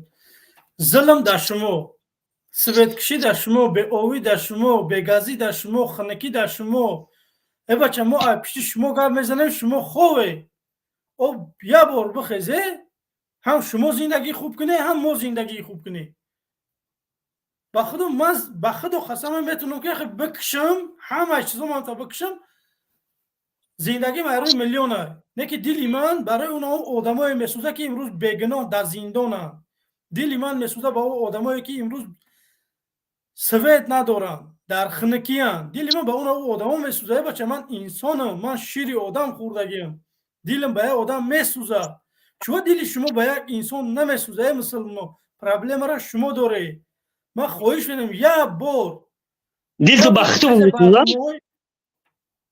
بله دلشو بخش بسوزه با ما نه بازم نمیگم که دل تو بخت بسوزه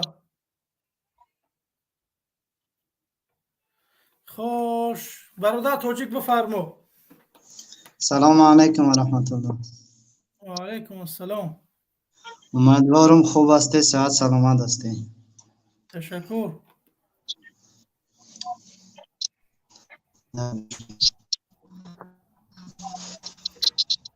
چی گفتنی آید رحمانوف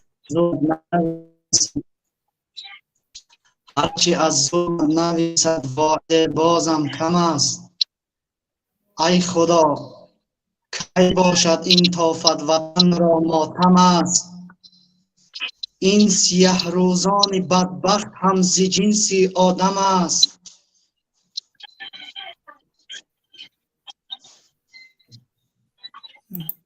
سلام علیکم علیکم السلام شعر میخون خوش یک نفره که دیگه همین جای قبولش کنیم که چی میگم برادر خیلی بکشاخ کامیرات برادر عزیز او شرکتی همه را میبردارم پروسه من نمیخوام که در شما پرابلم شوه کامیراتون رو بکشی سلام علیکم سلام علیکم اکا و علیکم السلام سوزی اکا خوبی؟ تشکر سلامتی ها خوبه اکا شکر خدا میشه زنده باشی اکا من خیلی نگفتی همه مردم که بخیزم باید بیوی خیزد اکا من رنگ دیگه مخالفو نیستم من خودم پیش میرم پروسه من وزنم من 10 آدم دیگه در برم جمع کردم 10 نفر با 10 نفر زنگ میزنن 10 نفر میگه ما تیوریم قیت میریم من 1000 نفر باشه من 1000 نفر باشه من پیش همین 1000 نفر میرم 1000 نفر من میخوام جمع کنم نه من 10-11 نفر زنگ زدگیه بیاید سرجمع شیم بریم بچه مرد در دست ما اروژه نداره میگوش یه پلاکت داریم رحمانوف استعفا یا برق یا استعفا نمیدونم یا یک شعار میمونی بیره برای با کوچه دوشنبه تمام اکا واخدا تاری میرفته اولا اگر در خوام نبینیم در بداریم و نبینیم واخدا اکا هم خدر با همون خطی در آمدم با همون خطی دیگه بخیدت که گفتی مردم بخیزه بعد ما میریم انا حکومت میکنه با پروردگار قسم اکا هیچ کنم بخیزه همین گپ بخیدت کم تا خیطه اکا ستاتوس تا کم کرد با همون خطی در آمدم ما با خدا اکا 5 سال پیش تماشا کرده نه من گفتم که اگر تو مردم تاجیکستان نخیزه انقلاب نکنه ما ایجا انقلاب کرده نمیتونیم نرسته یعنی انا نه انا میگم خیلی کم تا نیتو شده که های تو نیتو فهمیدی همین چیزا حاجی نماد همجا شتگی اینجا ما گفت زاسته نتاشته کسی انقلاب دوره невозможность яка ما همیشه возможность می‌بینم هم چیزی که невозможно возможность می‌بینم باورینم яка وقت برای که ما بله با خدا نگهبان اینجا آدم بسیار برادر عزیز فهمیدیم که همونجا ما ناتوغوری بدهیم خیلی خود ناتوغوری فهمیدی زنده باشه حتی من بگو که همین رحمانوف آدم خوبه یا که نه بیسته یا که براوه براوه کمال بگو مگر ما بگو براوه میگو رحمانوف براوه تا گفتی که ایجادی خیلی کردی نه براوه و وقتی نه گفت در ایجادی اکا وقتی براوه ما خطیر بچه شما همین وی رحمانوف هم میتونه منو پریوود کرده که همین رحمانوف چیه وی رحمانوف چیه او را که من نمیدونم بروا و نو بومو وقتی او بروا بومو مردم انشالله با بخیمون میدونیم کی رقتی کی چیکار کنیم قد کی گپ زنیم شما منو و بگی کی را که سردار همین وی بمانیم رحمانوف میگه که من شما رو وی کردم همین وی چی معنی داره بسیاری بعد همین رحمانوف وی کرده شده همین دپوتاتورا قتی پراکرورو ما نمیدونیم من تو یا گپی من دونستی و چون تو گپی من دونستی و وی رحمانوف برای دتونسته گپ بودی نفهمیدی که وی چی اکل معنی داره برای گپ خیلی ادکریتا یک وای سیکرت نبار وی نمیگالتا عزیز شما چوی گپ یا پهلوش میفهمه چون شما من گفتم که ما در این که گپ گپ خیلی یا بزنیم پالو داره ما همین اکل دیگه قدرت اگر پالو داره دیگه نداره ما مردم در فکرم کردستان میخواد اگر انقلاب میکنه بعد ما میاییم ما ایجا انقلاب گفتم کردن نمیتونه ای راسته یعنی فقط مردمی داخل میتونه اگه کار بکنه من تو فکر میکنی که من ای اروپا ای انگلیا یگان نمیدونم کنوکای سرخ دارم که انقلاب منم نمیدونم اکل زنده باشه اکل جان ما بخدا نمیدونم اومدم همینجا و لیکن با اون خاطر گپ خیلی در اومدم خیلی اگر بخوای اگر نمو اکل بکش که برات سلمان اکای خطیات پویدار تایی چوی چینم داری نه ما یک قلمون دارم اما اکل سلمان خطیات برو هم مشاویرات بتا خوب میشود یک مشاویر شود و اکل دیگه بین هم خم خلیفات هم رو ای مقصد کم اکل کمی سویت سمیتن ارمانی ای بعد نمو اکل کی حسین اشورو تمام آخی برادر عزیز طرفدار اشرفی برا کو طرفداریش که نه ما بعد سلام طرفداری مقصد ما طرفداری حق ما طرفداری همون چیزی هستم که والله قسم امروز فردا ای گفتی خودت مردم بخیزه کو بعد مردم با میدونه کی خطی معامله کنه یه از سر وظیفه بونه که این پروس تک نمیشه و چیزا نو پروس هم به خاطر چی دارم هم به خاطر اوی که همو کم اکک چی میگن خیلی موازین گپات بشه مثال کم اکک نگاه که خیلی تاکه برای گپ خودت در جبر میشه چیزی که خودت میگوی نه مثال ما دیگه خیلی فهمیدم یک دیگه دیگه خیلی میفهمه خیلی بدون که میلیارد آدم ها هستن میلیارد خیلی میفهمن نمیفهمه بچه من با انگلیسی گپ نمیزنم با من همین کوچکی گپ میزنم که هم صغیرها بفهمم اگر من ادبی خوب گپ میزنم نه که من با همین زبان به من удоб نه همین گپ زدم چون اگر یگان انسان یگان معرکه بروا اگر زبان روسی بدونه نمیدونم انگلیسی بدونه اگر انگلیسی باشه آدم اونجا با انگلیسی گپ زنه این اکه خودش گرفته نه تمام удоб نه این همین لهجه قطعی گپ زنم اگر من با پرونی من ادبی گپ نمیزنم یا سوال تو انگلیسی را خیلی انگلیسی را سوزی good Do you speak English? با بیا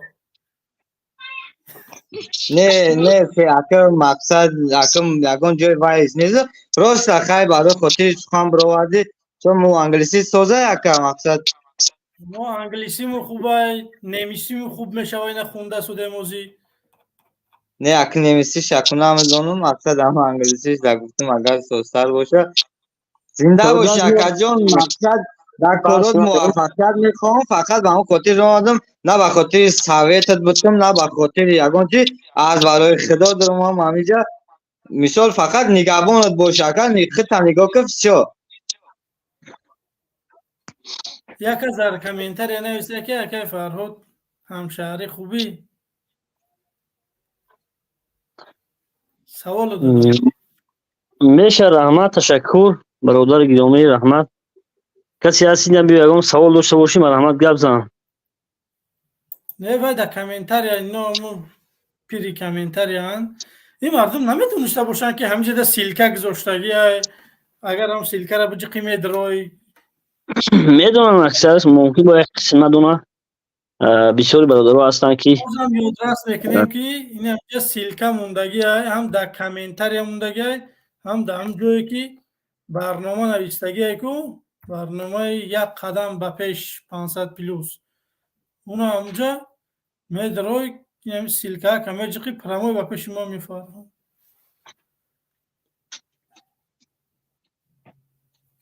خدا میگم وقت ساز خوب باشی برادر بردار اکا بیا کو سلام علیکم سلام علیکم بعد میبروری شو گاب نمیزنن با یکی مورا چوا می وای مونا این میکنه بچه ها یعنی بودکوز این بودن اما من بفکرم نه اینو کیان میوه برام اومدگیشه هوچ من خوش مردمی تیک تاک یوتیوب بیایه شما چیکار میکنید دیگه هم تیک تاک میشینه بیایه یوتیوب بیایه درخشان تیوی بدروی پرمای افیر اومده سوده بیایه صحبت کنیم تا که هم تیک تاک میشینه فقط این دوایت اقورت بیایه مسلمون شه اینه استعفا رحمانوف این کدومه دخته نیچ نفهمیدم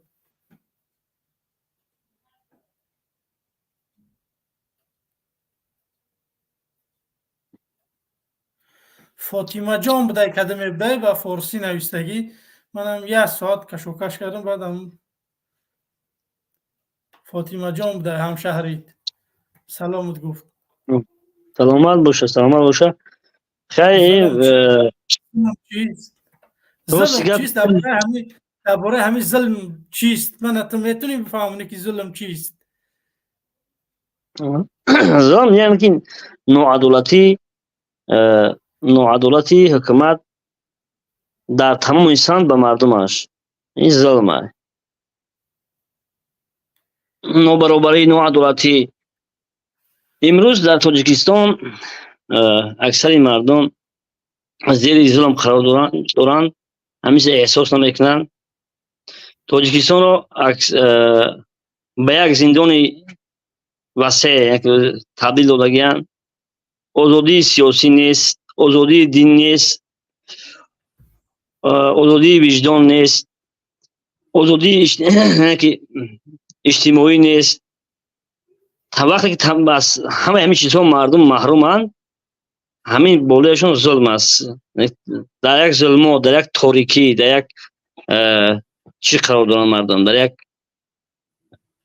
شرایط خیلی بد ولی انسان اکثرا نمیبرن گم میزنن که ما خیلی زندگیمون خوبه وطن تنجه آرام آسوده است این گونه نیست آنها در همون شرایط در همون محیط عادت کردن فقط نه همون تاجیکستان نه آرامه نه آسوده است من شخصا جنگ شهروندی یعنی سال 97 میگن آرام داختن صلح در تاجیکستان هست ولی ثبات وجود ندارد ثبات هست صلح نیست ثبات هست یکی پرام نیست آواز تیر نمیشنویم این هست ثبات ولی صلح وجود در تاجیکستان ندارد یعنی در برای ظلم ما اگر گپ زنیم مردم خیلی تحت فشار ظلم ستم دارند کسی اگر صدا بلند میکند میخواهد که طبق کنستیتوسیا سرقانون جمهوری تاجیکستان سخن خود را آزاد بگوید او یعنی که آزادی سخن داشته باشد نمیتواند همین زیر ظلم است اگر در برای ظلم اگر ساعت ها صحبت کنیم همین برآمدهای ما و شما برآمد دیگر برادرای مبارز به خاطر آن است که از همین رژیم ظلم دیدن و امروز میخوان که برآمده هم درد دل خود و درد دل مردم رو گپ زنن درد مردم رو گپ زنن اکثرا مردم تاجیکستان در همین چند سال اخیر خیلی مخشوش شدن و درد یکدیگر رو احساس نمیکنن و با درد یکدیگر همراه نمیشوند و به همین دردها عادت کردن امید داریم که و یکی به سر میخورن یعنی یکدیگر رو میفهمند یکدیگر رو دستگیری میکنن و هرچی زودتر خودشون رو از ظلم از این ظلمی که بالای شما است نجات میدن و شانه های خود رو از این ظلم خلاص میکنن در تاجیکستان زیاده از 50-60 هزار کارمندان حفظ حقوق است عموما میلیسا فقط که کارشان هر روز باید هر یک شخص یک نفر رو خو پروتکل مأموری خو پروتکل جنایتی یعنی فرمایش میگیرن از سردارشون و باید یک پروتکل یک چیز یک درآمدی باید داشته باشند. یا در خانجان میبرم و صحبت دکاسه از من میام. باشه. خب اگر به شرط ما هرچند اگر در بالای اسلام صحبت کنیم بسیار است. خب برادر گپ زن بفرما.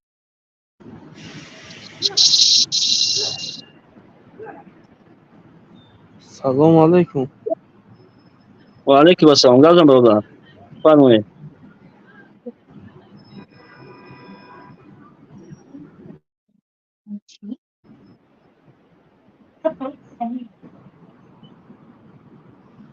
فرمایید برادر گپ زن. محمد کرم بله خماندانو بله. خدا بگیرد حیوانی تو کلمه الماس دو این مرغ کلمه کنتی اوی اروپا همین سر دام خیلی کسی هم خیلی تو نظر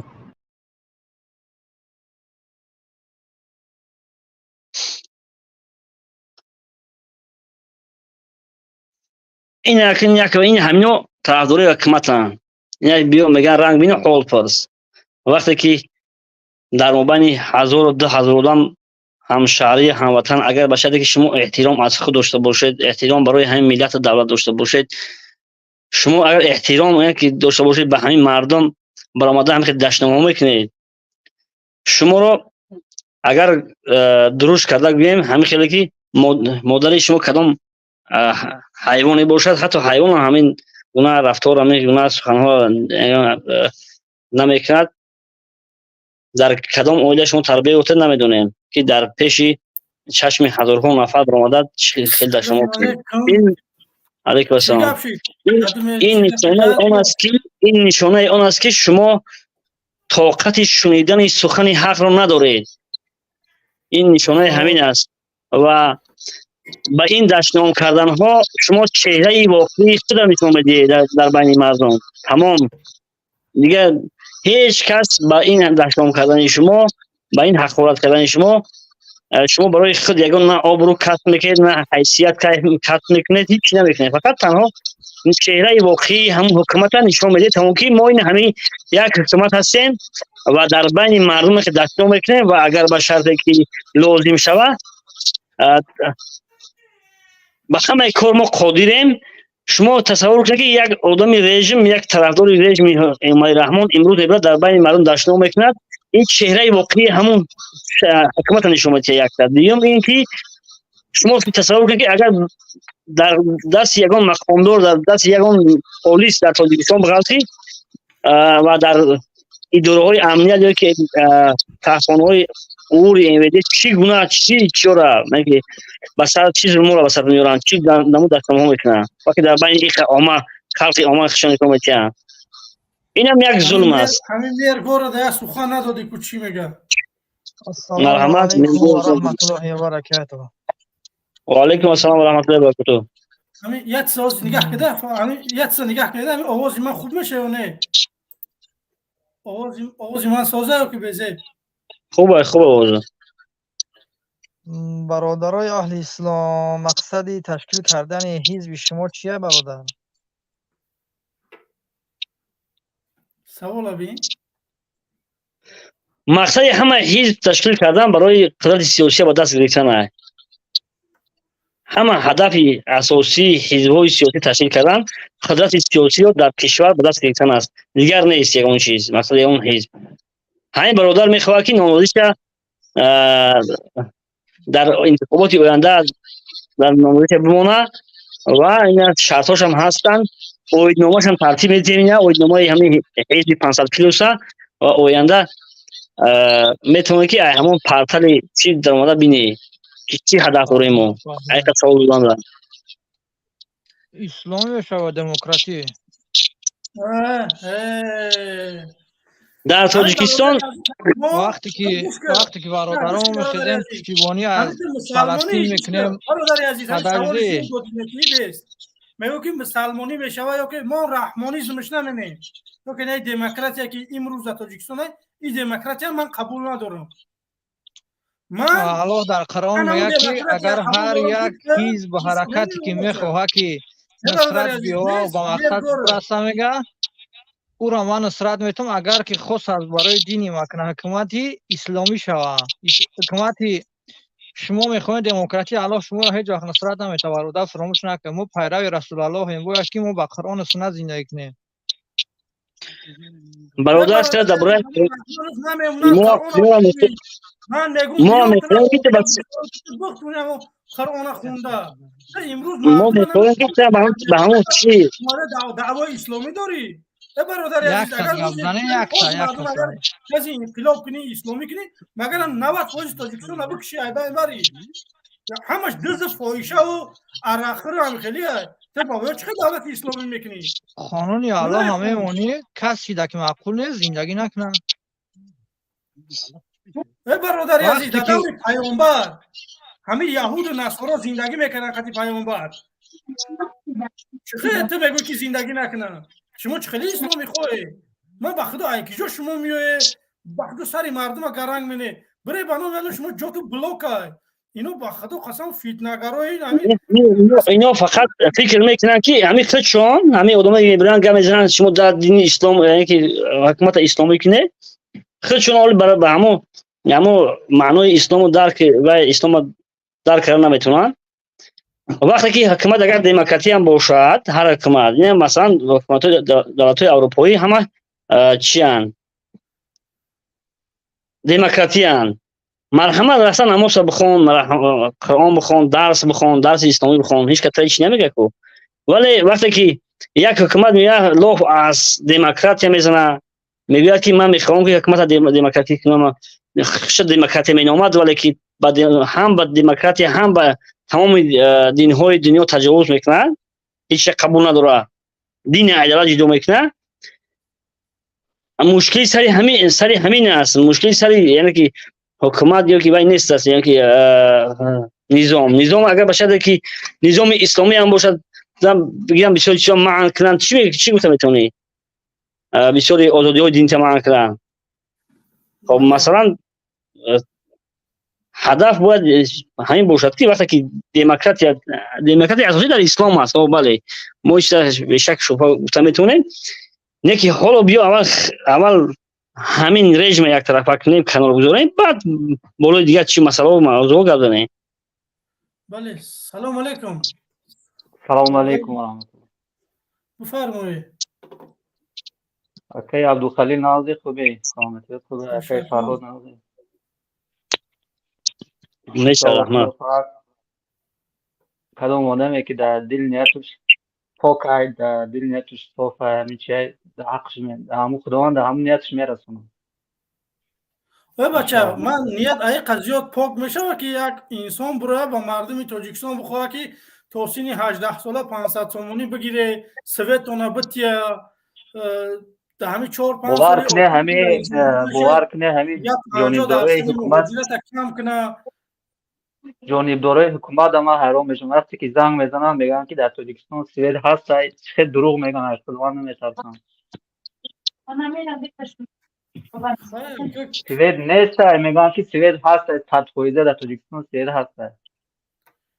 برادر عزیز طرفدار رحمان شرم نمیدونن شرم نمیدونن ایامو فرزندشون در پیش فرزندش زنشون فرزندشون ایستاده دروغ میگن شرم نمیدونن همین میگی که او را اون کس همین زستایید کردگی که همین گفت را بگوین شما برام ضعیفی رو خوش برادر درون اکا بردار عزیز آیا لاو برادر عزیز آخر سخن یکون چه گفتنی باشه برای آقای رحمانوف باید چیکار کنیم برای مردم برای رحمانوف یکون چه گفتنی باشه بگو یا مردم بسیار میخوام که دیگران هم در این فکر نظرشون بگن. آقای رحمانوف اکو بشکرم که وظیفه را بعد اندونوش قدگی او را دیگه اگون کوکرنا میشه هم مرگش اجداد میکنیم اگون خداوند اگون خیل درد وزینش بتیاو جان سبیل را بخلوص میشیم ده او باید سیابته و میرن رحمانوف هم میگیرن تیوالاش میکنیم تیوالا را میدونی چیه؟ گوسالا را هر جمعه کنن دیگه میزنن که بیچاره کو در جای دیگه انشاءالله این ما در مسافرین در حقش فقط دعا میکنیم که خداوند فقط همین 500 پلوس در تاجیکستان مشکلی همین خانه سختره میگم در حقش فقط دعای بعد میکنیم که خداوند همین جوش انیت کنه خودش خید کنه جوش بعد همین بوری دعاش کرده بودم در سر جانماز هم از سر علم ما خودم در مسافریم عذاب میکشم فقط کارم قیمتره وقتی عذاب میکشم علم میبید در همین مسافری گشتنم در حقش دعا میکنم که همون وقت عید و تخم مجددم کو نمو یا دو روز پیش من در حقش دعا کردم بعد هوا هم که دلم خودتان شد دعای همه بنده ها خدا نگاه هایده همون برادر عزیز جب مردم بسیارن خدا نگهبانت با یکم قضیه قبول کنیم چی میگه معلش برای کار شما داد هیچ محل دلتون رای نکنیم فقط پریود کنشنه سلامت باش سلامت باشی برادر عزیزی من اینجا صدام من برادر خیلی اجده داری کو فقط نام تو نگیتیم التماس تز گرد زنه که ببرارم تو خلاص میشه نه نیست خوش نیست بابای دونا سلام علیکم و علیکم السلام امیدوارم حضرت خوبی تنجی تشکر خداوند نگهبانت باشه و حضرت جان گفتم یاده سخنت بگم ما که رحمانوف استعفا میگم گفتنی بودم حضرت جان با انجا برادر روز برامد خطی خودت صحبت کرد خودت هم چو یک چه بگم موضوع حساب کنیم که قطعی پرزیدنت گپ زده استیم هم برادر خود تعده سوال داد گرفتی بلوکش کردی نماندش که تا اخیر مقصد شا بگم کیه بلوک کرده؟ برای اسلامی همجا یک از گپ ثابت نو سوال داد که مقصد هدف تو اسلامی و دموکراتی برادر بشنه در همه قطعی شما پوزیتی زدن در کار نیست یا دقیقت میستی یا که ترم رنگ النجام گپ زنه برادر و چی مقصد چه بگپ زنه یا گپ زنه حالی شما مسلمانی در چی میبینید همین نماز خوندن؟ نه برادر دای نماز خونه پر نماز میخونه و فیسق فسادی میکنه میگرده ما دای نمیبینیم نه آخه شما چه خیلی همین نظام میخواهید در تاجیکستان که بیا اینا یا پیشنهاد که حضرت جون کانستیتوسیای ما قرآن است تمام در قرآن چی گفتگیه به همو باید ما چی کنیم توغری حضرت ما با میگم که ما بیزارم همی دموکراسی همی رحمان کدگه بیمونه دنیمون وردگه دینیش بگیری کسانی که کانستیتوسیا سازدواد میکنه او انسان کافره به قرآن تو میفهمی این چیزا دولت دیگه چیه دین دیگه چیه میفهمی تا این چیزا این دنیا دا مردم اگر این مردم نظام دموکراتی در زندگی داره نظام دموکراتی به شریعت اگر نگاهش کنی کفره باشه اگر اما دموکرات میگم یا آدم اسلامی خواه باشه دولت اسلامی بخواه من کافر اعلان مینه نه آخه در قانون قرآن در چی گفتگه آخه تو من نبگو که در گیجو در همین دنیا قانون قرآن اومده من میگم که همون قرآن خونید نمیام رحمانوف من میام تو اجازت میتونم که تو قرآن بخونی بچه های قرآن بخونن مدرسه ساز کنن بهترین حضرت جون بهترین همین چیزا ولی به سخره اول تمام کنم رحمانوف شما را دادم چیزا در تاجیکستان چند مدرسه رحمانوف ما را بدتر ممکن سوستر نیم یا انسان برای میخواد که یک کار بکنه برای دولت برای ملت شما میخواسته میگه که ات خیلی تو خیلی شما همین سوالا نه ما خیلی نگفته سمت جون عبد الحلیم ما مقصد ما اون نیست که خودت ما همین خیلی خودت مبارزی حضرت مثل کمی پروتیفی همین امام تپکی ما طرفدار خودتیم که همین بدبختی لعین بروا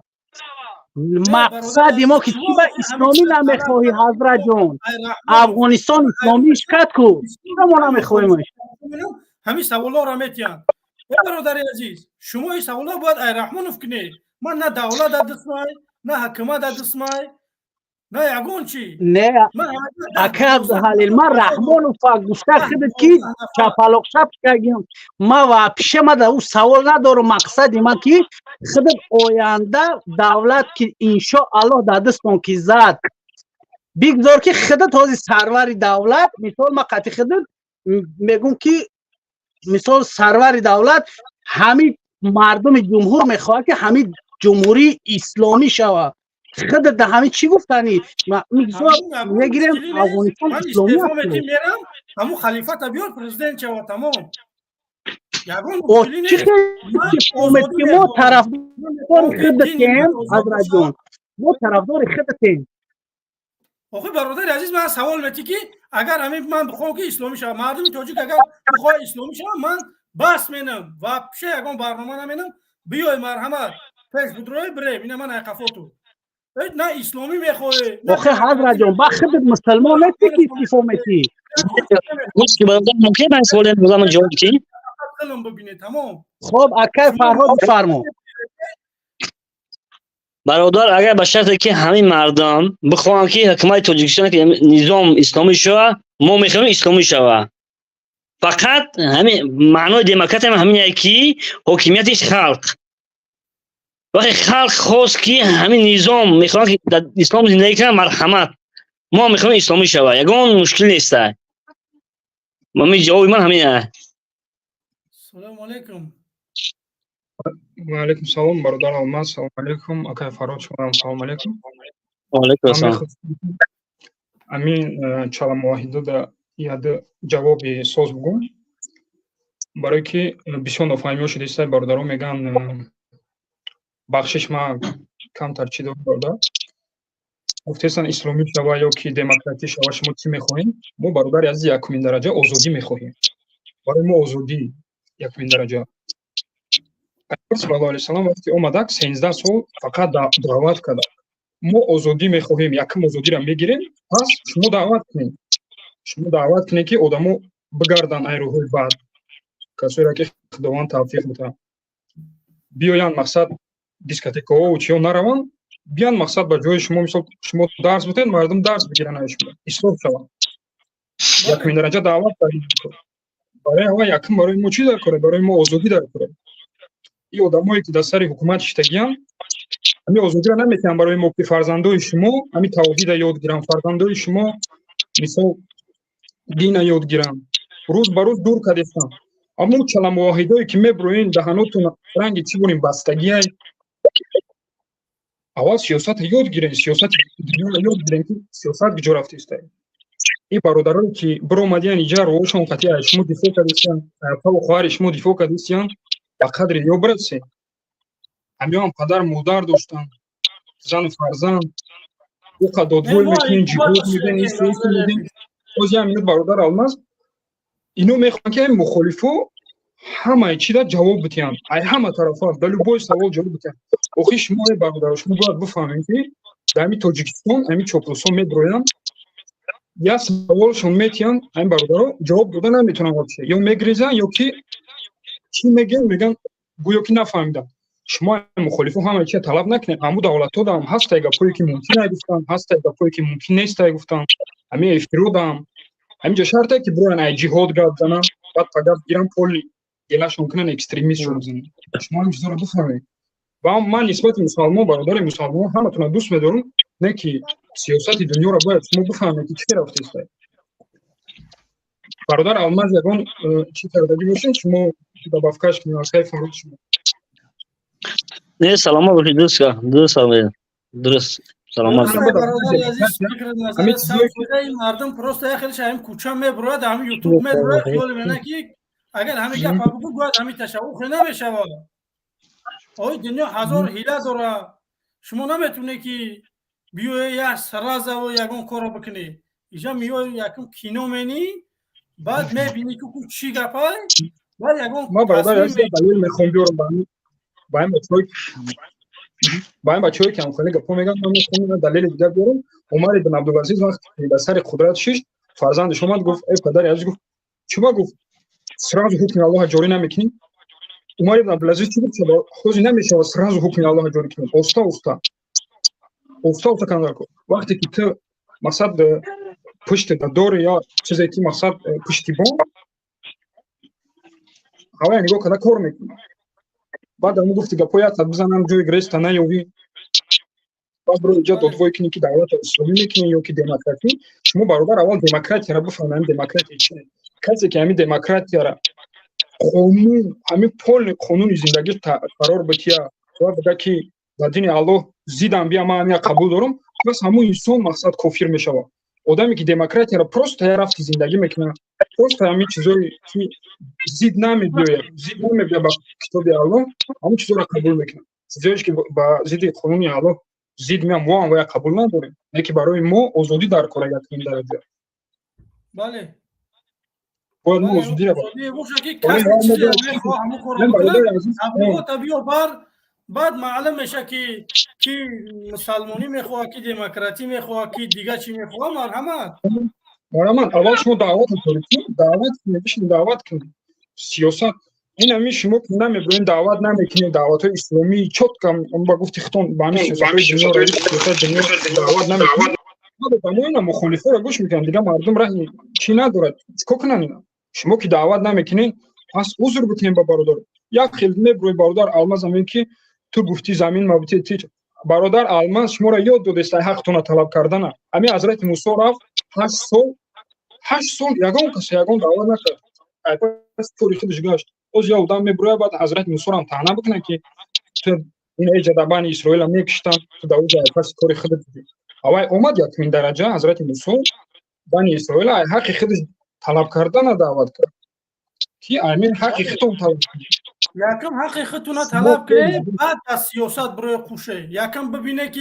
رحمانوف اگر من نگی رحمانوف سویتت بتیا جای کارت بتیا معاش خوبت بتیا اگر من گوش نکه من قبول نکنم پیش رحمانوف این خیلی مخالف رحمانوف در تاریخ نمیوه من میخوام که تاجیکستان مردمش آزاد باشه سویت داشته باشه جای کار داشته باشه حد مشکلیون نباشن نه که وقتی که رحمانوف نمیکنه وقتی که ما یک چی وعده تون میتیم که من اگر بیام 500 تومانی میتیم سویت میتیم معاشا بلند میکنم نمیدونم 50% مهاجرت کم میکنم شما پس بیا اگر در من عوض بیتی راست رحمانوف که نمیخوهی برادر عزیزم ما آدمایی که گپ بزنیم ما آدما را یکمین درجه میگم که همین پاسپورت یمی زن تا یا بار بین و سرش یگون حجاب داره یگون مقصد داره یا پاسپورت مادر این همی آزادی که اومد مادر تا حجاب قطعی صورت گیره مادر کدام چاپلوسی که نمیخواه همی چیزا سرسلیش کنه صورت گیره یکمین درجهش این همی برایشون بله مادر من حجاب میکنه اپول من خوارای من حجاب میکنم من نمیتونم یک از دیگر را بگیرم موی سرش بیارم اینجا بگم که دوای حجاب کنم نه принуждение ریلیگی بله راست من خیلی راضیم برادر عزیز خیلی مالش پناهتون بخت دو ما ببرم وای خدا نگهبانت کو همه همینجا مثل نگاه یکم برادر کمی چی شد نصرت سلام خیلی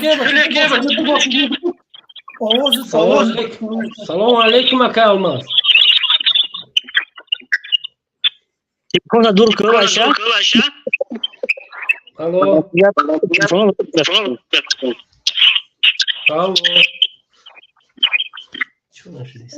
الو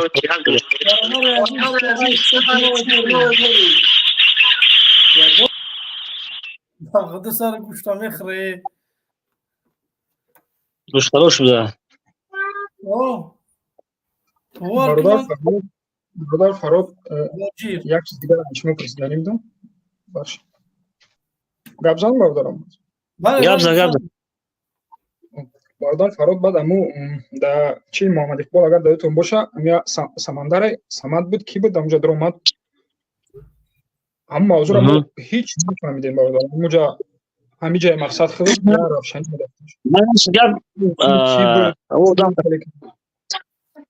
او بچه یک بچه حقیقتگوی است او دیگه باید دو بار زندانش کردن همون مقامات ناحیه رشت سال گذشته بود قدیما برآمد و همین خسر بچهش با فرمان یالی ما دخل نبودم دیگه مسئله بان بودن یکی زنگ زدن دیگه گپ هم نزدم اینجا گپ بسیار بود و میفرمان خسر بچه قطعی یک گروه آدما همین سیچو با اولادش یاد برای من 21 ساله 2 سال پیش میکشنش برای نه فعالیت ما در فیسبوک در یوتیوب کامل در فیسبوک بسیار شو مینویسم مقالات انتقادی بسیار مینویسم بعضی اما بعضا منصبدارای حرام خوری تاجیکستان خب تشکیل میکنم بچه‌ها که 21 ساله را دلار ما با این آدم حقیقت گو کی همین را فلان آدم ممزوی زوکیزوده رئیس مجلس نمایندگان خب خشوی حوالت نحوالی گفت تشکیل کردم گوده که کشتن بچه که دودارتان و فلان بیزنسی ما در پیشی همی کورن فقط پول میتین غم میتین همی خیل این گپا را یه برادر این وقت رفت دعوا که گپ زدم اونجا در ملیسا دیلی بود در پرونده بود چی بود در پروکرور گنرالی رفت حساب بدم حادثه قتل اینا فشار آوردن ایتکارم بردن دستیز محکمش کردن گریزم دانش پلجنگ برا گفتن یکی گپون دیگه نزن اینجا در این موضوع رفتن نمیتونن همین سمردین بله سمردین برادر که کشتنش های پشتیبانی کردنی بودن بله حقیقت گفت همین خسر بچه من کرگی همی کورا با فرمان فلان آدم کرگی همی کورا کرگیان و این آوزی 5 کسی جواب دادن گفت 2 کسی شنوگیان همجا آوزی 2 کسی شنوگیان 3 کسی آزادی های همشه گفت گپ حقیقتا که در مصلحت شما بدم گفت کورا نکنه انا کوری خوب نیستای گفت به خاطر چی من گپم میگم به خاطر که من میدونم قانون برای ندانسته یعنی خبر نرسوندم آینده گناهگار نکنم من گپ میرم میگم مقامات وقتی این گپ گفت اینا مجبور کردن اینو هم پورا گیسگی بدن هم ایمی مقاماتو هم مقاماتی پروکوری غرم میبینن پروکوری رشت قطعی صدوری ریاست 400 سامانی ای قاتلو گیسگی بدن 4 کس آزاد کردن یک کس قدگی بدن یک کسی کار کردگی نبود خیلی ما دعوا کردیم آدمی که کارشار زدگی بود اساسی قتل انجام دادگی بود و قبلا بازداشت کردن ولی این افشا کرد همین سیاکی چی گپ شده این برای قطعشون بود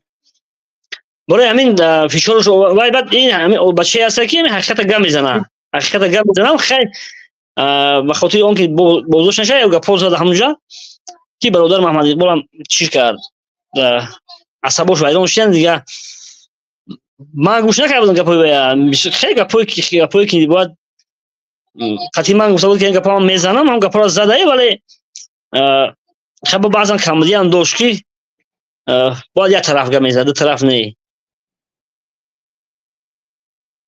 او برای ما هیچ نفهمیدیم اکا برای ما اینجا در اومدم برادر هم از گپ زده است بود خطا دیدم گفتم که برای قبوش کنم که بعد که در اومدم گپ زدم و این حاضی همین 3 نفر هم قتلو دادن حاضی همو فکر داریم دلیل داریم شاهد داریم که همین جای قپیدن هم آدم کشتن تاجیکستان در تاجیکستان دموکراسی میگن برادر این واقعیت در جوش دگی در غرم در کمرو ده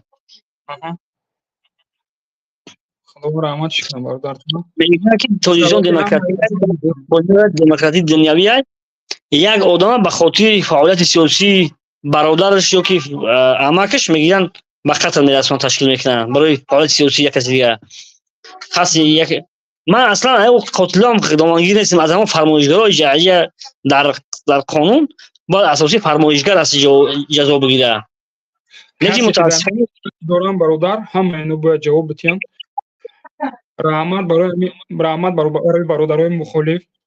мо чизе ки масалан чӣ дорем ёрдам мекунем, кӯмак мекунем. Бародар Алмаз, худованд шуморам модаратона ҳифз кунад, шуморам ҳифз кунад. ҳамихе вазъият шудагиа бародар ки ҳеҷ шаба худо намефаҳмем ки чӣ кор кунем дигар. иншолло ҳамаш хуб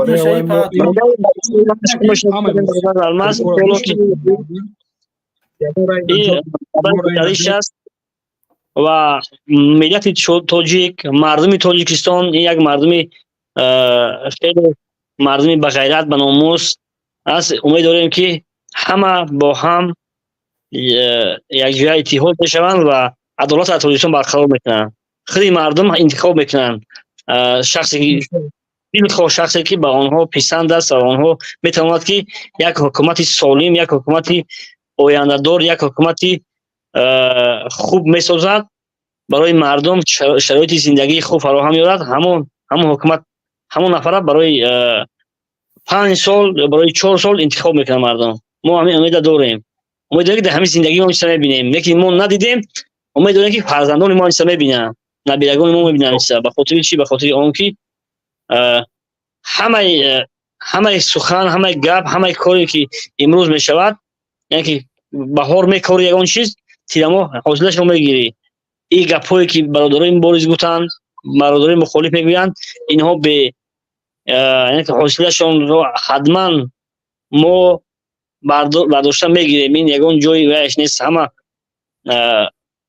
وقتی در جمهوری اسلامی ایران انقلاب کردن، انقلاب اسلامی ایران، جمهوری اسلامی ایران 20 سال مبارزه بردن.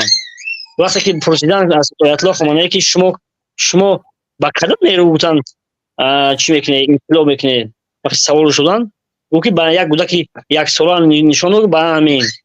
و واقعا بعد 15-20 سال گذشت و آمدن، یعنی نظام رو تغییر دادن. ما امید داریم که همین ناامید نیستیم از همین سخنرانی ها، از همین گفتارها، از همین رفت مبارزه ناامید نیستیم و امید داریم که حتما نظام عوض می شود، یک نظام درست و یک نظام سالم سر حاکمیت میاد. البته برادر ما امید داریم. خداوند شما را نگهدار باشه، دعاگو باشه. ما هم دعاگوییم برادر. خداحافظ. سلامت باشه. سلام علیکم. برادر ابو بفرما. سلام علیکم برادر عزیز. علیکم السلام. مردمی برادر عبدالخلیل روز برای تخمینا چند آدم تماشا داره؟ من در اینجا نمیبینم. 500 قریب 600 کس. فراد برادر نفسی من خودم دیدگیم در همون جایی که نکرده همونجا دیدم. من یک تکلیف داشتم که ما باید بسیارتر آینده گپ زنیم. همون تفکری همون مردم دیگر شود. آینده تصورات آدم باید که در آینده باشه.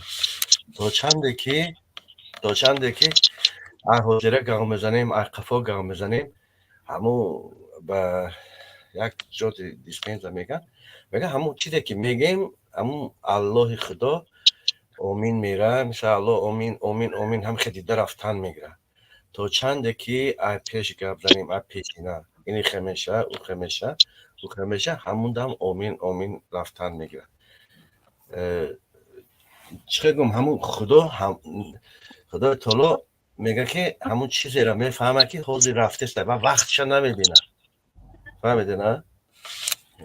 اینه همین درباره یک پسیکولوگ من خوندم، بخاطر چند تا پسیکولوگ را من باید میکنم. میگه همه روح آدم و آدم همه سویاز میکنه به خدای تعالی، سویاز داره. چیز همین بسیار وقت نگاه کنید که یک آدم یک کاری میشه که میگه همین کار روز شدگی، همین کار بودگی، همینا همین وقتی که ای بودشی بگیم گپ میزنی همون هم همین بعد این کار در چیز هم است، در همین این میلیونر میلیاردر همین کی هم چنون داره میلیونری خدمات همه هم گپ میزنه. همین میگه که یک صورت هم میکشی یک جیپ هم میکشی در پیشت میمونی همون فکر در همون که رفت آینده تا همون جیپ به قریبی پیدا میشه یا که صورت خونه که میخوای که همون را میکشی همون را چه زمین چیزی چیز روح آدم خیلی طولو میبینه همون را داده پیدا میکنه عملی میشه اما چیزه این بسیار خیلی که وای داره اگر ما پیش اینم چه گم همین مردم ده انا ایخه میشه مثل امنیت چه میشه در هر یه رایون چه بچه ها میشن چه آدم ها میشن چه کارو میکنن همه را که وای گفتن گیریم همه کارو تیز خودش بچه هر کس یگون چی میگن پیشنهاد میکنن وای میکنن مردم همینه چوست میکنن میبینن پره مفکوری مردم دیگه میشه وقتی که مفکوری مردم دیگه نباشه مردم با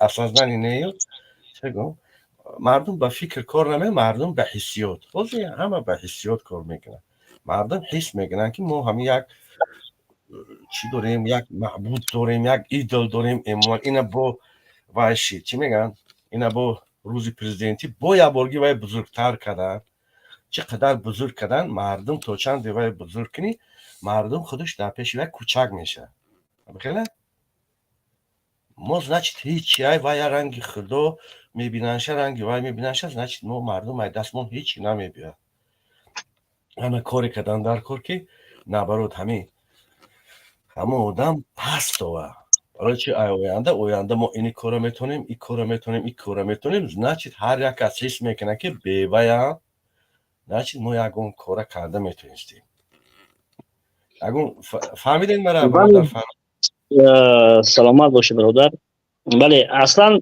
ما تاریخ رو به خاطر چی می‌آموزیم تاریخ رو به خاطر چی یادآور میشیم به خاطر عبرت گرفتن است اصلاش وقتی که ما تاریخ می‌آموزیم یعنی که تاریخ یادآور میشیم به خاطر اون است که ما باید از همین گذشته از همین کاری که گذشته رفته است از همین حوادث گذشته عبرت بگیریم خب ولی تاریخ گوش کن صبر که همین دقیقه تاریخ باید بیاموزیم و آینده رو بنیاد کنیم یعنی که ما در فکر شما راضی هستیم که باید پیشنهادها و گفتارهایی که شود که آینده ساز باشد آینده برای که وقتی که روزی اینم برادرای مخالف مبارز همه سخن صحبت میکنن گپای خوب میزنن ولی باید برای اکثر برادرها وقتی که میپرسن که شما چی برنامه دارید آینده اکثر برادران جواب گفتن میکنن ما که حکومت گرفتیم بعد برنامه میسازیم ولی من همچون از تجربه سیاسی خودم میگم که من زیاده از سال 2006 یعنی که در مخالف یمی حکومت بودم از 2006 سال در همه انتخابات های تاجیکستان اشتراک کردم باید هر یک حزب و حرکت باید چی داشته باشد باید آینده همین آیندهش روشن باشد یعنی که چی داشته باشد پلتفرم داشته باشد که ما همین آینده وقتی که حکومت گرفتیم این همین گونه کارها را انجام میدیم و شما درست کردید که باید فکر مردم تفکر مردم در تفکر مردم یگان چیزهای نو و برای آینده رو بنیاد کردن جایگزین کردن رای کردن دیگه خوب است فکری خوب است من راضی هستم من گفتم مردم به پیش نمیره وقتی پیشش تاریکه پیش در پیش هیچی نمیبینه حاضر میبینه که همه خیلی کردن در کار برای چی کردن در کار کجا وقتی که ماشین میرامی پیش راه نبینی ماشین آهسته آهسته که های میکنی اگر که پیش راه روشن باشه ماشین خوش راه میکنی رفتن بله پیش موندن در کار داشت انیخ کردن در کار ما بسیار مردمی خیلی چه گم مایل بیسواد مودن در دام 30 سال اساسی تربیه اساسی همش مکتب رو بیرون ساختن خانه رو بیرون ساختن در که در درونش در باطن معلمی حلال نیست بله تربیه حلال نیست یکم پروگرام حلال نیست دانشی پره ندارن معلومه خیلی معلومه یکون 10 سال آموزگار کار کردم در ساحه. تو اگر در تاجیکستان در ساحه معارف ما دیگرگونی کلی به عمل نیاریم، به میان نگذاریم، هیچگاه موفق نمیشود. نه حکومت آینده، نه حکومت امروزه. وقتی که یک آموزگار 1000 سومانی معاش میگیرد یا که 800,000 سومانی، این اگر به شرطی که 200 تفکر کنه، 200 تفکر کردن این مقصد خیلی اراده قوی در کار که 200 تفکر 36 ساعت کار کنی در یک هفته، این 1,500,000 سومانی اگر معاش بگیره، با او 1,500,000 سومانی نمیتونه که روزگارش پیش بره. وقتی آموزگار دستگیر میدویه، اگر به شرطی که همه معاش پره بگیره، بدونه که همین به زندگی روزگارش بسنده است، او کوشش میکنه که درس خوب بتید. و دیگر این که اگر به شرطی که یک آموزگار بدونه که پگاه فرد و فرزند او گرسنه نمیمونه، حتما باید یک چی خوب میکند. بدونه که فرد و فرزندش گرسنه نمیمونه، درس خوب میتید. و شخصای کادرهایی که امروز از جمهوری تاجیکستان برآمده رفتگیان، سبب همین نبودن معاش است. و از این بیسوادی که امروز در تاجیکستان است، برای حکومت هم این خیلی به نفع حکومت است. این بیسوادی مردم یعنی نمیدونن که چون بچی، یعنی خودشون نمیدونن که از حق خودشون دفاع کنن و طلب کنن. اکثرا در هر مکتبی در جمهوری، اگر هر مکتب اگر بریم بینیم، در مکتب ها 3-4 معلم از فنهای دقیق نمیرسه. سببش چیه؟ با سببش همین نامکملی رژیم است. یعنی درست برای ماندگی نیستن. همین چی است؟ معاش کم، سطح پس زندگی مردم. سلام علیکم. اگر علیکم السلام. تو اگر به شرطی که در ساحه معارف اصلاحات سطح داخلی وارد نکنن، تو بدرود پراکنی و سطح معاش آموزگاران رو بالا نبرن، هیچگاه تاجیکستان در آینده پیش نخواهد رفت و پیش هم نمی‌رود. بخشش در اروپا چند پول معاش میگیرین تخمینا؟ کی من؟ شما. من راست که من یک اخرانی کم و یک چی عادی دارم. روز شنبه یک شنبه استراحت دارم. 1,500 دلار معاش من. کلی 1000 لیتر بنزین چند دلار میشه؟ راست گم نمیدونم. این شب 1000 لیتر بنزین. یا برای نه وای نکردم مثلا روز که اینا عبدالخلیل گفت 1000 لیتر بنزین در اروپا چند پول میشه؟ 1000 لیترش های شتای نه 2 یورو 1 لیتر بنزین. 2000 یورو از ماشین. 2000 یورو. در روسیه مثال 50,000 53,000. برای چی میگم؟ حاضرش دم همین علما حساب کرده استن که ماهانه حداقل باید پولی 1000 لیتر بنزین باشه. با همین چکر نگاه کنین که همه چی وقتی که نفت و بنزین وابستگی داره، حاضرش ده باید حداقل در روسیه هم خیلی هست، در روسیه زیادتر هم هست. من به قریبی یک تا گروشک در کشید بچه ها را گفت زدم 65,000 مگزین در مگزین قند شکر ده 65,000 ماهانه میدوده و با روز شنبه نیمی شنبه کار نمیکنه، یک شنبه کار نمیکنه. حساب کنید. لیکن значит در اینجا برای همین شرایط هست بچه ها ده وقتی که کار میکنن، من 100,000 کار کنن پولی درجه 2000 بنزین لیتر. اگر در تاجیکستان سراغونیش میکنیم که راست که دایی جمع کی باشد، در تاجیکستان هم باید ماهانه 1000 لیتر بنزین. 1000 لیتر بنزینش در تاجیکستان میشه 10,000. روزم 10. 10,000. انا وقتی که 10,000 آدم در اون جمعانه میگیرن بعد زندگی آسان میشه همیره میشه همین رنگ همین روسیه و رنگ اروپا هم دیدین که توغری می اومده 1000 لیتر بنزین در که ماهانه توغری میگیره زندگی خوب میره همونجا رو هم قدم میتونیم یا که باید یا که نمیشه این کاره 100% میشه برادر عزیز میشه در کار که دزدی نکنه تاجیکستان ایقا طلا ایقا کمر ایقا آب ایقا سویت هم میفروشه گیجا میشه هم پولش در مردم گزارش نمیتیه رحمانو همین قد سویت که میفروشه گیجا میشه و سومش میگه که در گیجا راست خود کردن در گیجا زواد روز کرده ای بیزار ندونیست رحمانوف او روز کارخانه زید سیده ای سری نو با تشبوس جناب عالی کشودنش که زید سید او را 12 سال پیش در تاجیکستان کشوده بود کار میکرد وقتی قبلا محکمش کردن او کارخانه محکم کردن نو رحمانوف فقط تیپ رحمانوف وای ساخته زید سید 12 سال پیش در اونجا جنس میبرود این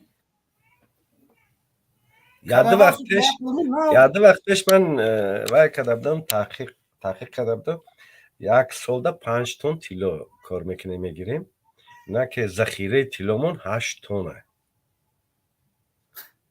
ذخیره طلای تاجیکستان 8 تنه در 1 سال ما 5 تن کجا میکنیم اینقدر طلا را 8 تن شمردیم دیگه مملکت ها طلا جمع میکنن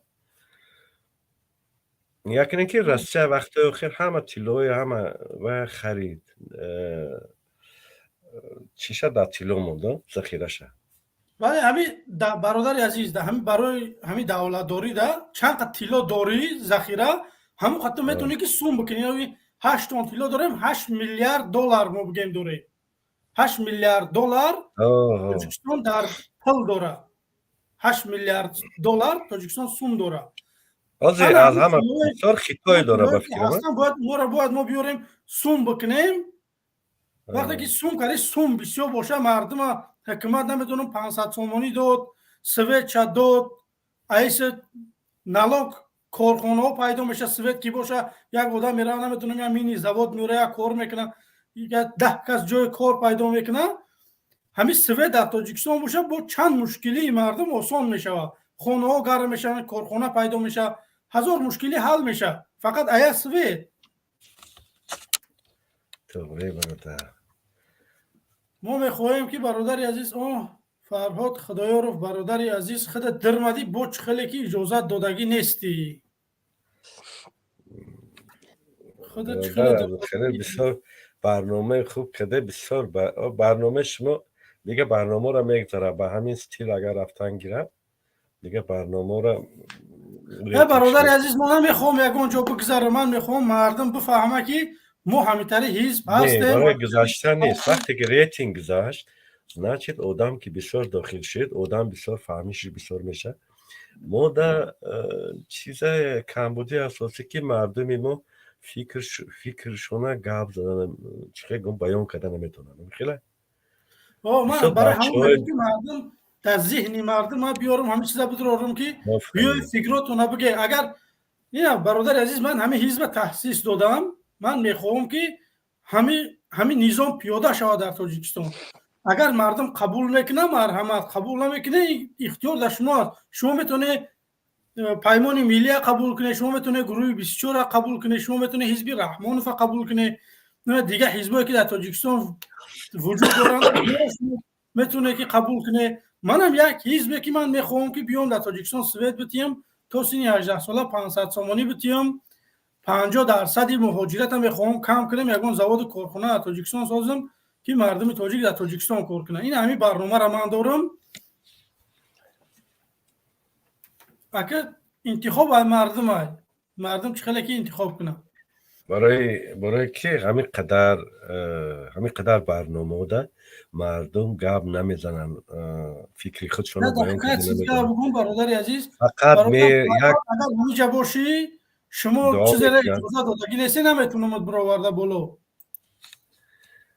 فقط دعا میکنن این خیلی شوه انا خدا بکشش خدا و همون آدم ها باید که آهسته در یکان ورق قید کنن تخمینا همون پلانی плани пурашани ман 1 2 3 4 ман чӣ гапҳоро гап занам манам боядам хел кунам бояд ҳамин гапҳоро ҳамин дар худшон қайд кунанд баъд баромада гап зананд мисол фикрҳошон парешон намеша фикрҳошон дигар тараф намера ҳамо гапи худша мегзаронанд дошта мо ҳозир гап мезанем чизе ки дар даҳанмон дар фикрмон омадааст ҳамира гап мезанем ҳамина ака камтарак порядок карда гап задан дар кор оҳиста оҳиста ҳамин мардум худаш уже гапзаниша вай мекунанд чӣ мегӯянд контролировать мекунанд оҳиста оҳиста ҳамин мисол фикрҳои одам пеш рафтан мегирад ҳозир бе контрол гап мезананд бе вай чизе ки гап дар фикр чизе шунид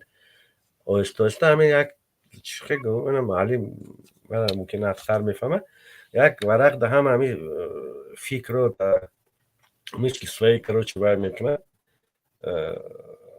баъд оҳиста оҳиста ҳамон тарзи гапзании мардум тарзи фикрронии мардумам оҳиста дар ҳамин муддати мумкин 1 сол мумкин пешравӣ шавад ҳамин соли 24 бисёр соли баъд меша мегӯянд ҳамин политикон мегӯянд соли бисёр вазбин меша баъд аз соли 25 бо камтар сол шуда мера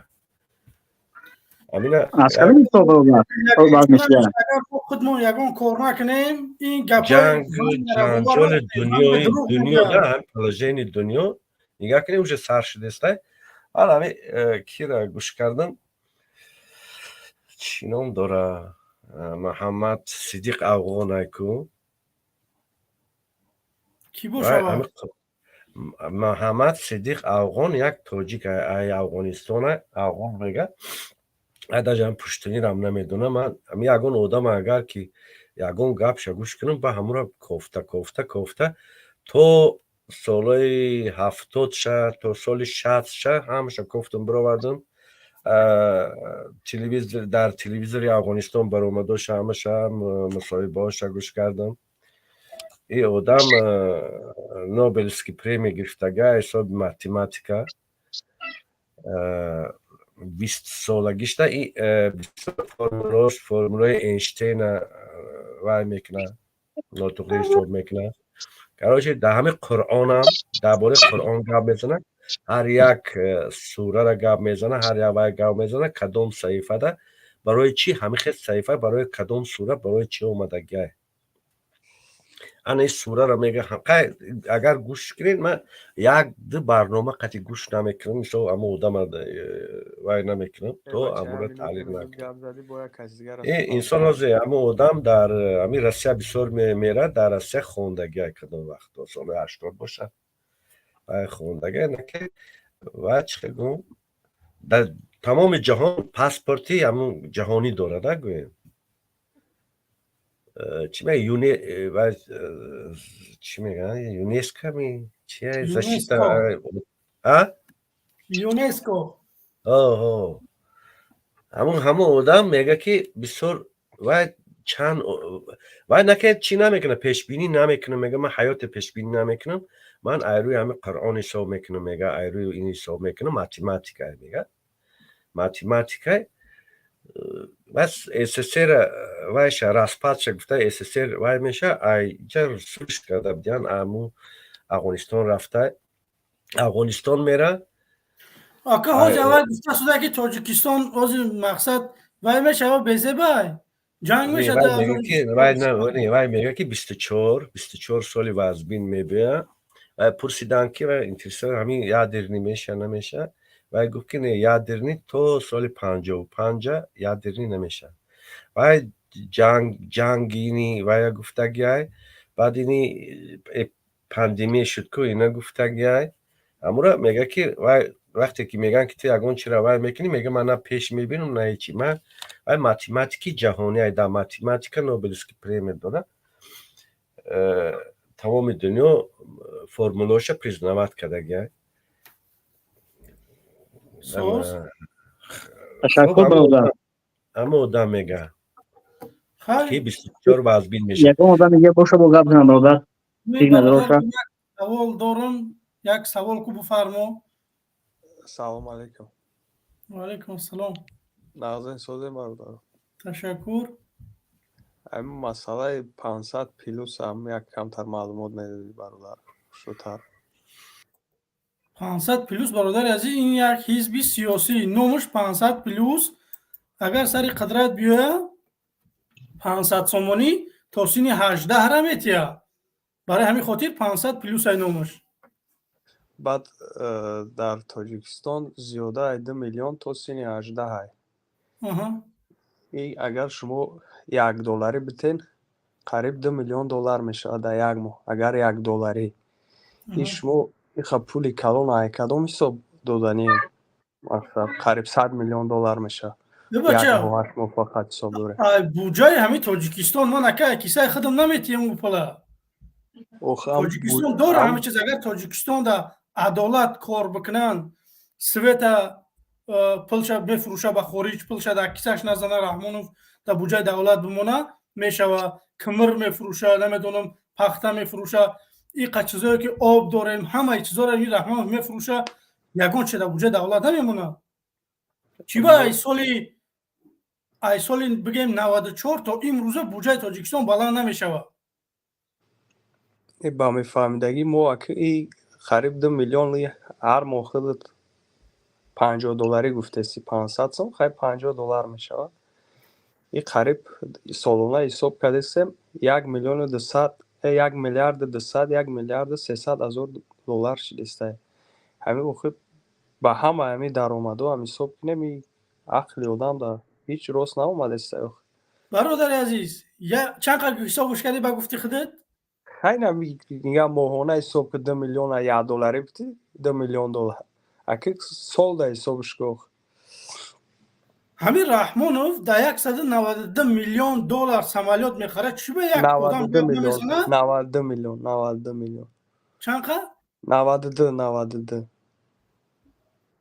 میلیون 192 نه 90 میلیون خیلی آدم 90 میلیون دلار سمالیات میخره چوی بر آواز بلند نمیکنی که این پل ایگی جای وقتی که ما نداشته باشیم مردمی تاجیک ما داریم پروستا کلونو دزدن نمی راهبرایی که در سر قدرت همین کلونو ما داریم اگر دزدی نکنن به خدا قسم 500 سومانی کمه من 500 سومان مینیموم حساب کردگیم میشوه که زیاد داده شوه نه هر یک اوله در زیاده 5 نفر تا سین 18 ساله حساب کنیم 3000 سومان میشه بیست ما یک چیز نمیفهمم برادری عزیز اگر در یک اوله 5 تاش خیلی 10 کس باشن 5 تاش تا 18 ساله باشه 5 تاش 3 تاش انیق پیران تاش قوای کاری های نه همون تا قوای کاریش در روسیه های 5 تاش آواز دادن نمیتونه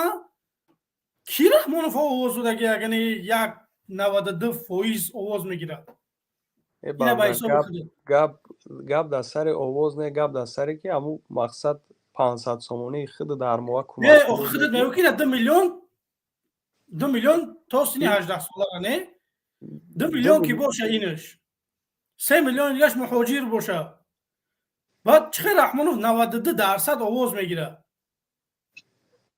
خیلی گرفته یکی خدا میدونه نمیدونه نه برادر عزیز چو طلب نمیکنه که این حساب کرده میتونسته که 2 میلیون تا 18 را بده شما برادر عزیز شما فکر نکنه که من چه شخص فهمونم تو آواز بده من رحمانوف نیستم من نتونستم من در کنستیتوسیه خودم میگم که من این همین کارا را در 4 سال نتونستم کردم من 5 سال 4 سال یا بار یا که 2 بار در انتخابات اشتراک میکنم تمام پس میرم یا بار سویت همه بیز لیمیت تا ناحیه‌های دوردست 24 ساعت سویت 500 سومانی تا سین 18 را 50% مهاجرت کم میشود من همین چیزا گارانتی میتیم برای مردم شما آواز بتیم من همین کارا را نکردم در همین 4 سال من همین کارا را نکردم برادر با اوجا ششتن خودت هیچ که خطا آواز دادن همیتون اوخه آواز هم میوی در این دروغ حزب تمیک شوی آواز جمع میکنی آواز نه برادر عزیز من یکی میخوام آواز جمع کنم با بیام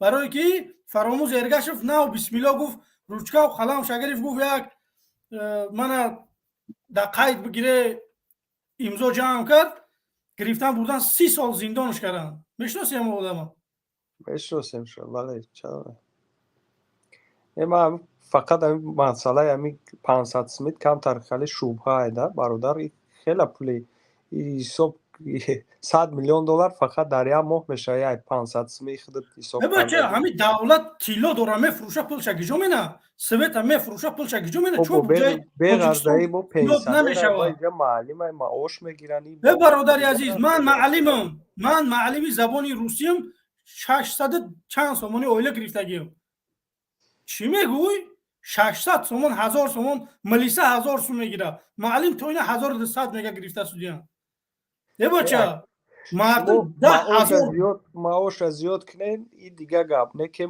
این 500 سومونی هر یک سر هر یک توسینی 18 سالگی این خیلی پول کلانه برادر عزیز نگاه کده اوزی سوال میتین که تو چی کردی برای حکومت من برای حکومت یگون چی نکردم هیچ کدام نمیتونی ولی نگاه که برادر عزیز من میخوام که فرزندای این ملت وقتی من 500 سومونی شما میتیم نگهشون میکنم مکتبی بپول شون میتیم نگهشون میکنم پگه بیان در دولت خدمت کنن میفهمی رنگ رحمان باره پدرسگ نیویان وقتی که حکومت فرزندش تعلیم میتیه سومش میتیه نگهش میکنه انا او آدم قرض داره که بیاد او وطن خدمت کنه خدمت حربی کنه با خدمت دولتی کنه وقتی من خودم مکتب دادم من سویتم دادم در تا عذاب کلان شدگیم چخه من میرفتم خدمت میکردم من شپیدم رحمان فهم قطعی همه حکومتش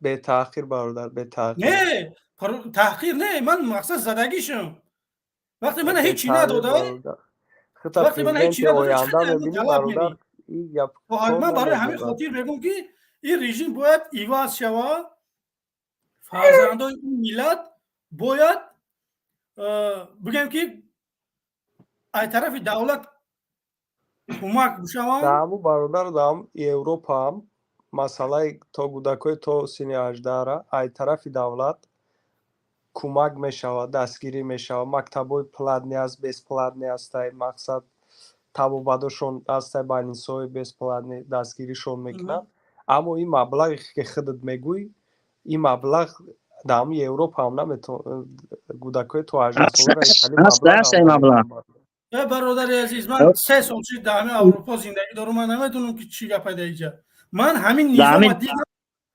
نظام دیدم میخوام همین نظام در تاجیکستان برم این همه نظام است که دستگیری از طرف دولت نسبت نابالغات نسبت تا سن 18 دستگیری ها من بگو که همین رحمانوف کیا در گیجو چند سوم داده بیو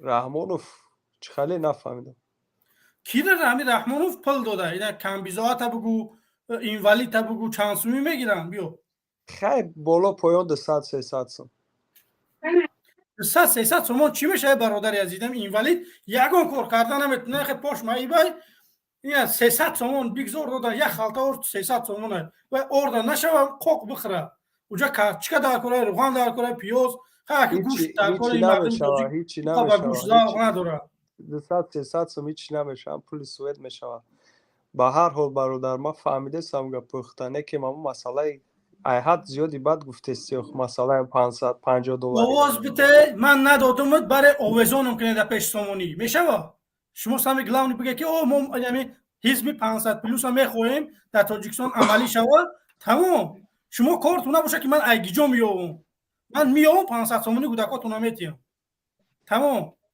انگره میگه بخو باخش نپرس شما میخواهی که زندگی خوب داشته باشه سوی داشته باشه گودکات 500 سومونی بگیرن مرحمت آواز بده ای برادر با یک ساعت دیگه یک خط بگیری ساعت هم بگیری نگیری آدم سیاستمدار باید نمونه باشه ای دیگه رو با فرق نه این شد ما ایرا شپیدگی ما او را شپیدگی میره این مردم باید چی براد میگیره رحمانوف برادر عزیز رحمانوف دیپلمات نیست رحمانوف سیاستمدار نیست رحمانوف قشلاق برمگه منم هم قشلاق اومدگیم رحمانوف من با زبانی رحمانوفی گپ زده شدم رحمانوف اگر وای وای نمیکرد منم اینجا اومده هر خیلی گپ نمیگفتم رحمانوف به عقل اومده تو این باید یک از فرق کنی و نه برادری عزیز من با آدمی که دشنام میکنه قدیش دشنام منم آدمی که قدیم نرمال نگاه میزنه قدیش نرمال نگاه میزنه اوز من خطا رحمانوف هیچ با که زبان دشنام رحمانوفی نکرده گپ زده نفهم شدم. برادر خودت قدی رحمانوف گپ نزده سیازی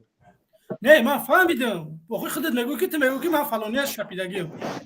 رحمانوف نه دیپلمات نیست برادر عزیز، شما خطا برادر نکنید. خودت مجدو دیپلمات مجدو اینا کو همیشه با خطای راز نیست.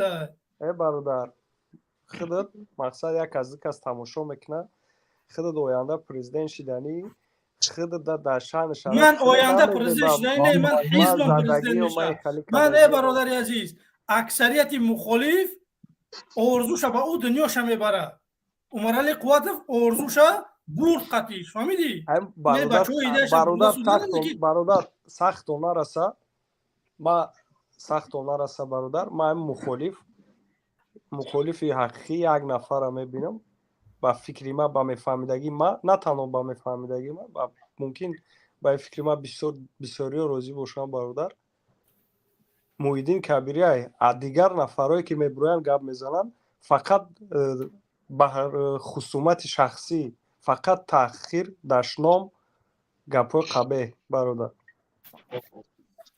عزیز هر کس استیل مبارزه چه داره. رحمانوف کی محمد اقبال نه رحمانوف میمونه نه اوچاش همه اولاد چمیه که گروش بسوزه لعنتی هن حرامی بلونیگازای همه الولک بلولک خشتک سای تندورک من خیلی نمیگم. سبب پیش نرفتن مبارزه همین بسیار تحقیری همین مبارزه خودشونه. برادر عزیز من تحقیر که ای بگای توپ بگای انت بشین اقورات که فهمیدی فقط آواز بده یک کاری که برای دولت برای ملت یک کار بکنی فهمیدی حقورات ما چی در کار حقورات کردن نه برادر الماس ممکنه یکم تا گپ زنین یک کاری که کار بکنی که ملتت آزاد باشه ملتت سوی داشته باشه ملت در ظلم نباشه این هیچ چیز یگان پیشنهاد که با مردم ایرا پیشنهاد همه میخواه که ظلم نباشه سوید باشه مکتب برادر الماس حتی زندگی مردم بالا باشه این برادر قطعی و معلش ما کوشش میکنیم که یگان وای نشوه یگان یعنی که از همین سخنهای قبه دیگر چی خودداری کنیم از همه آسان دیگر همین برادر وقتی که میخواین مردم دستگیری کنه مردم وارد کنه باید به تحقیر باشه من شخصا در دیپلمات بودن محیدین کبیر یگان شک ندارم و فرق بین بسیاری از مبارزان و مخالفان از وی در زمین تا آسمان است زیرا اون نفر دیپلمات خوانده است خیلی شخصی دانشمند است اینقدر او تحقیرش کردن اینقدر تحقیر او میشنوه و فیلم هیچ کنان نمیشنوه ولی ما در این یگان شبهه نداریم و باید مخالف هم فرق داشته باشد از وقتی که از همون چیز فرق داشته باشد یک سرگردن ما کوشش میکنیم برادر الماس هم که ما دیگه دشنام نکنیم همین خواه که مردم دستگیری کنه و مردم طرفدار باشه برادر ما خیال میکنم اپوزیسیا مثل همون آدم باشه ما او را نه تعریف کردستم نه من میشناسمش نه من دیدگیمش نه ایم سخنرانیاش مردم میفهمه که همون آدم در حقیقت سواد کافی داره همون سخنرانیاش مردم که نظر برخورد با همین خاطر میگم برادرم آینده مقصد حزب کرده آینده میخواه در صدر قدرت باشه ای ما ایره شپیدگی ما ایره خیکدگیم ای زیب یک روبر نیست برادر سلامت باشه برادر یک آدم دیگه برو سامي نظری برادر دیگه یک آدم دیگه باشه برو گپ زنه یگان نظر صحیح الماس بفرمو سلام علیکم الماس سلام علیکم و علیکم السلام سلام علیکم الماس همین کدمش که از شما خواهش میکنم که هم کدمش میپرسه که معنای 500 پیلوس چیه شما هم تا جواب شد چیه 500 پیلوس همون سومه که دزیدگی است همون سومه که برای گیس روغون جمع کرده هوا همه گردونه 500 پیلوس با همون خلق هوا با دوده میشوه با یکمش بعد دیمش که سومه که دزیدگی برآوردگی ممکن که 500 پیلوس نه 1000 پیلوس شوه اگر به بر بگردونم برای همون خاطر میگم که مردم اگر دمان آواز بتیا اینجا بسیار اولی چیزایی هسته که اولی که من خفاش نوشیده اصلا من دایره برمدگیم ولی من میفهمم که رحمانوف چند قد دزدیدگی قطعی بچه هاش دگی جو چند سمی دارن ای بچه سمی گلان شما دا همین حیث آواز دادن تونای شما فکر نکنید که من پلای اگجا میومن سمالیات چه میفروشم ماشینای دزدیدگیشون هم میفروشم پلای دزدیدگیشون هم میگردونم من چیکار میکنم من وعده دادم من رحمانوف نیستم من واسیفم من میام همه گفتگیم ده عملی میکنم نکردم برای انشالله دفعش سامانه پاهم کشالم انشالله آواز همه میتین همین رژیم خلاص شدن همین لوبای کس آواز میتین فرق نداره کیای لیش به همین رژیم خلاص شیم بیزار شدگیم من میگم که مردم 500 پیلوس نه 1000 پیلوس میتی اگر همه اسما بگرد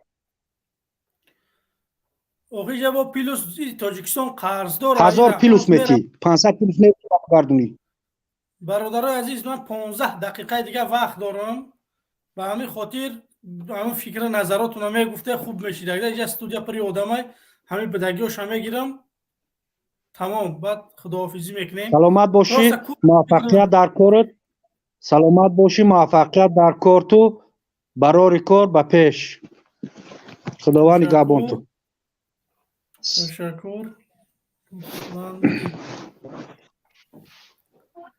خوش رحیم بفرما واسه ایناش بروان خوش سلام علیکم و علیکم السلام چکار برادر سوزین تشکر якум рашид омадесан дар барномаи шумо акае ки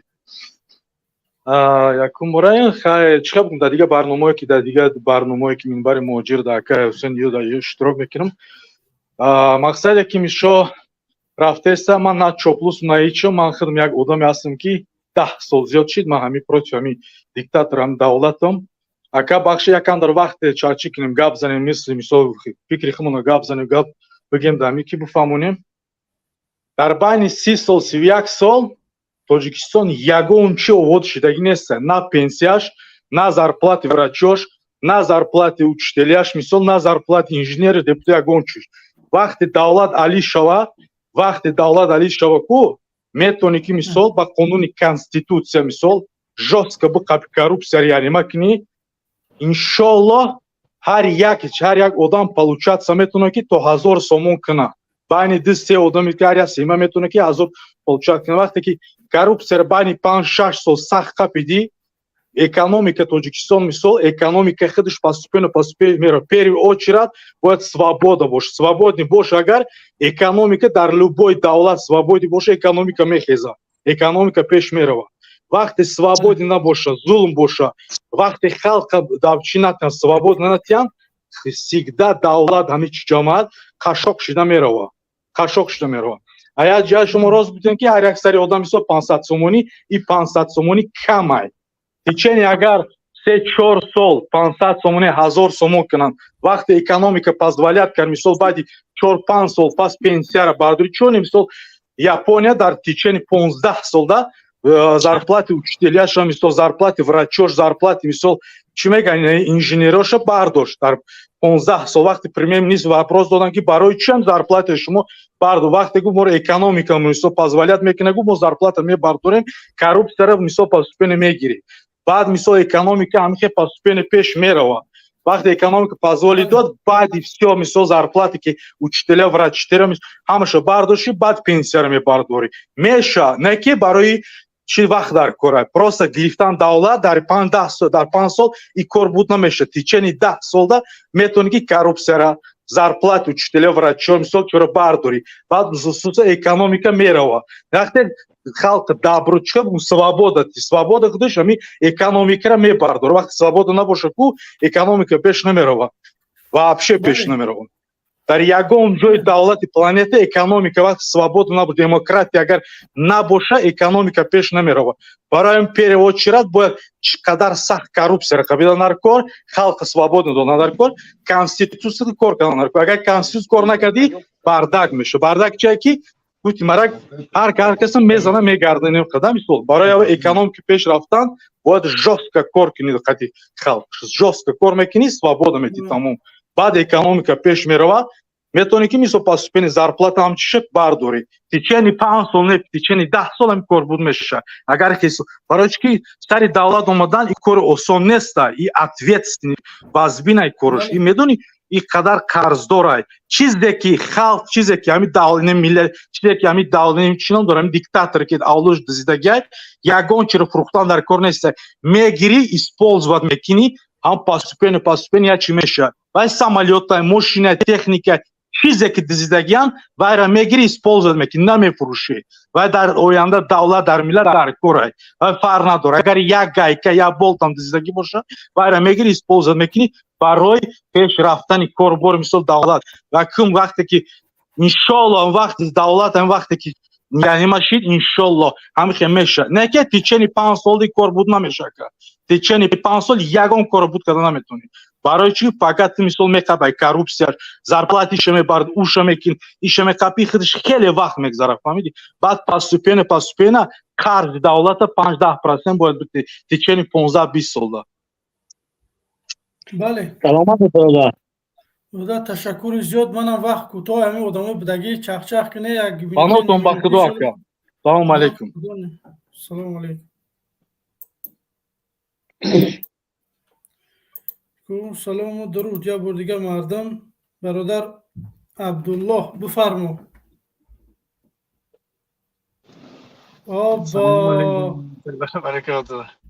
Обо бачаҳои каҳна. Теҷа созен, саломатиатон хуб аст? Ташаккур ку. Бача тагиҷоҳои камнамоӣ. Хуш омадӣ. Худо ра шукр. Не яке дидум дар ютуб. Ва камтар гӯш кардам. Албатта тақрибан муки 10 дақиқа бошад. Хуб, муборак шавад канало. Аввали табрикот. Ташаккур. Албатта ки табрикам на ки бонаган ки ҳами алмазам вай шида.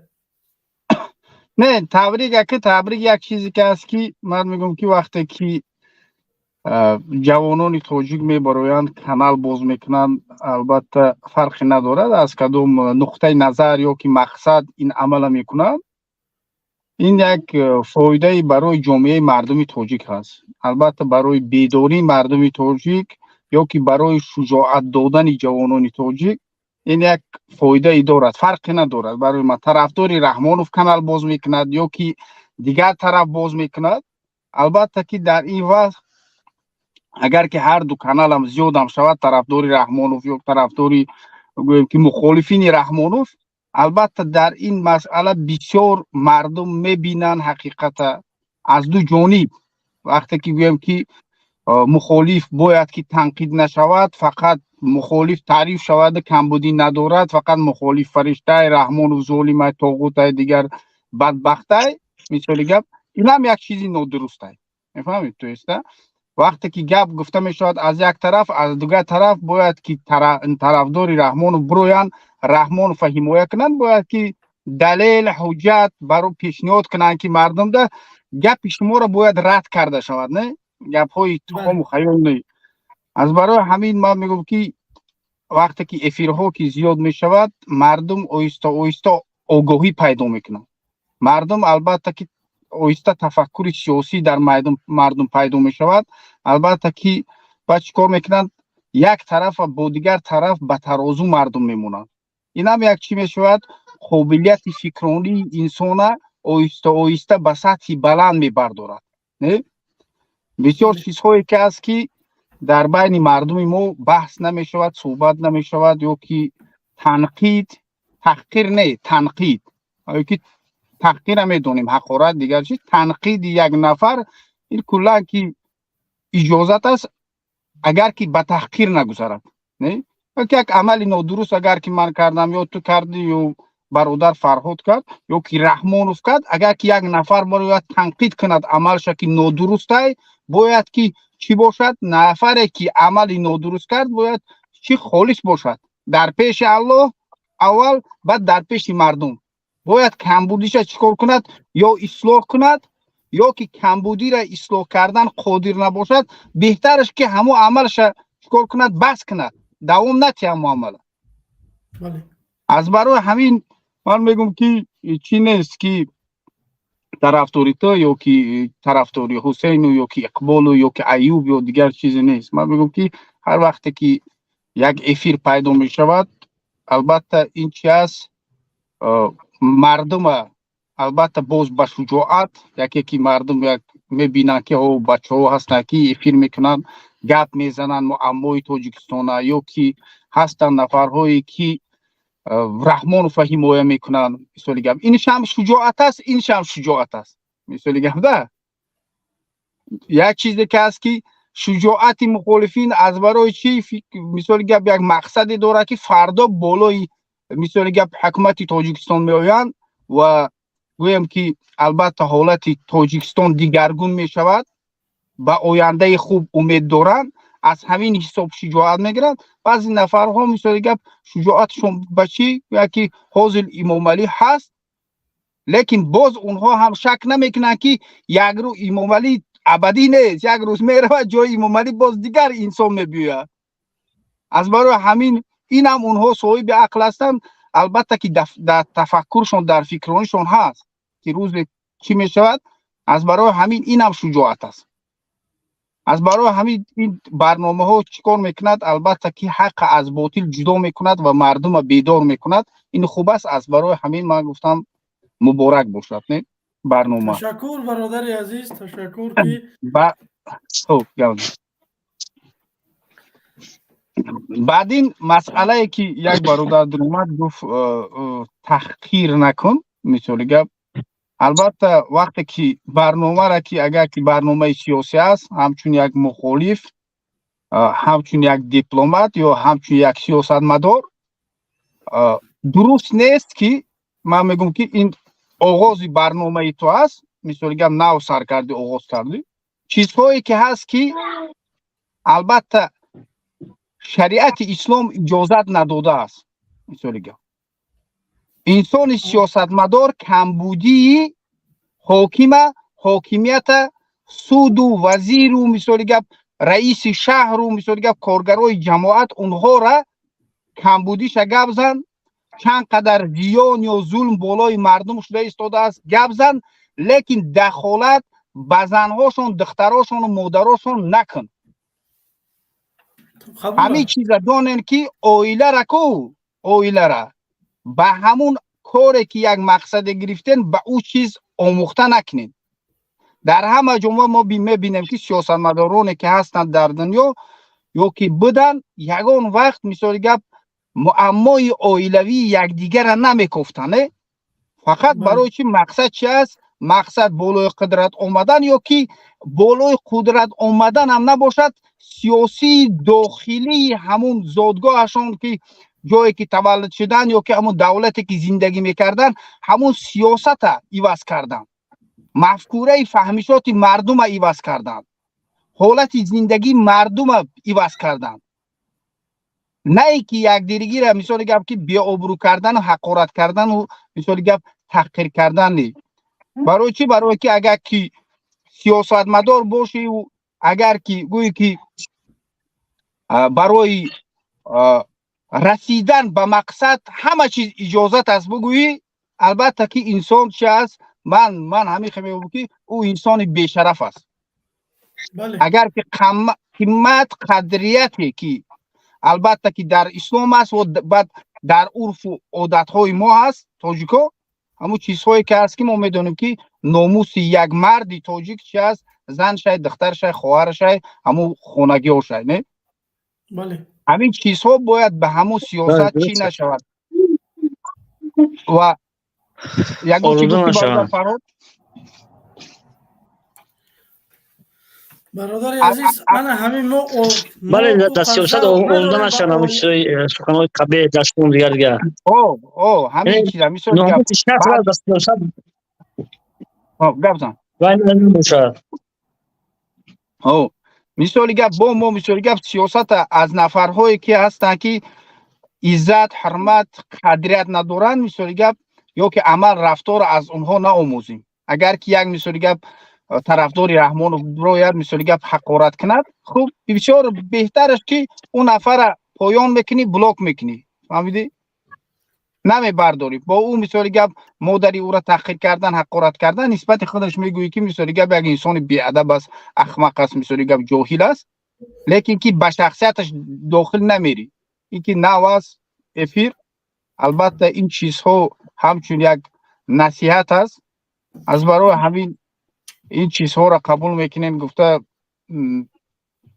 امید داریم که البته که هر برنامه ها نسبت همون امروزه مشکلات جامعه باشد البته معماها باید یا که بحث ها یا که مشکلاتی که در اینجا برداشته می شود شخصی نباشد البته که شخصی میگم که در نسبت های انسان هایی که امروز طرفدار رحمانوف هستند فردا می شود که اگر که بالای حاکمیت هر نفری بیاید ما میدونیم که اون نفرها البته چیکار میکنن همون سیاست اومدگی را دستگیری میکنن این طبیعت انسانی است همین خیلی است امروز با این نفر است فردا با اون نفر است بله از برای همین به شخصیت نفرها باید که طرفدارای رحمانوف نگذشته لیکن سیاست مثل گپ یا که دعوت یا که برنامه در بابت سیاست رحمانوف باشد سیاست وزیرای مثل گپ امروزه که در تاجیکستان هستند با اونها باشد مشکلات جامعه تاجیکستان باشد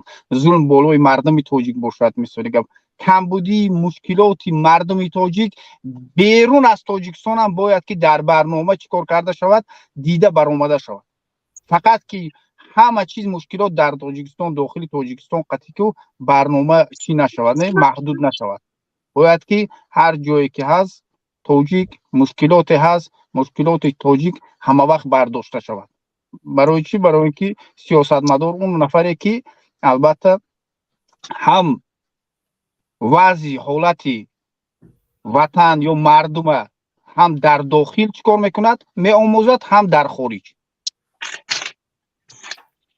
برای همین قدر گفتنی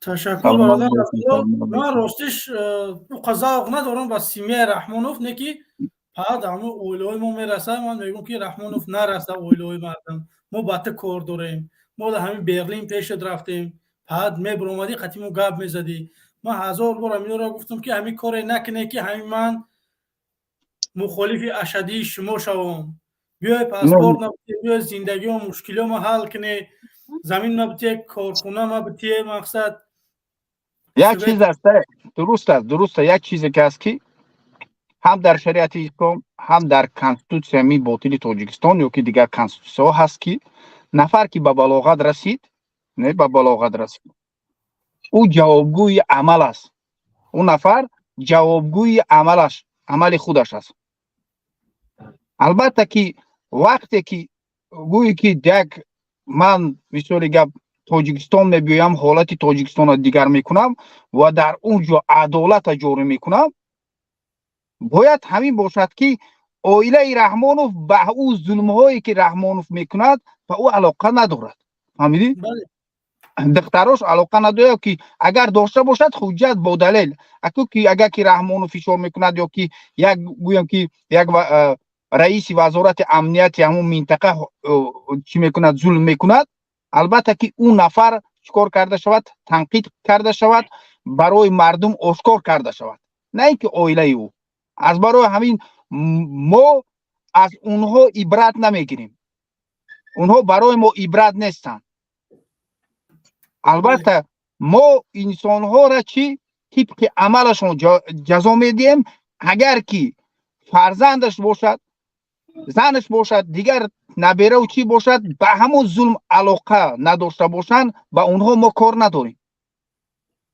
از برای همین این وقتی که میگوی که من میخواهم که امروز مثال گپ болои ҳакумат биёям ё ки ҳолати тоҷикистонро тағйир диҳам ё ки камбудиҳое ки раҳмонов мекунад ва вазиро мекунад ё ки гӯем ки ҳамун раисои ҳамун чиҳо вазорати амнияту адлияу ва ғайра мекунад, албатта ки вақте ки унҳоро мегӯӣ унҳо намехоҳанд ки ин чиз ошкора шавад. Албатта ки болои мисоли гап оила аст, хешу табор аст ё ки болои худат мисоли гап зулм карда мешавад.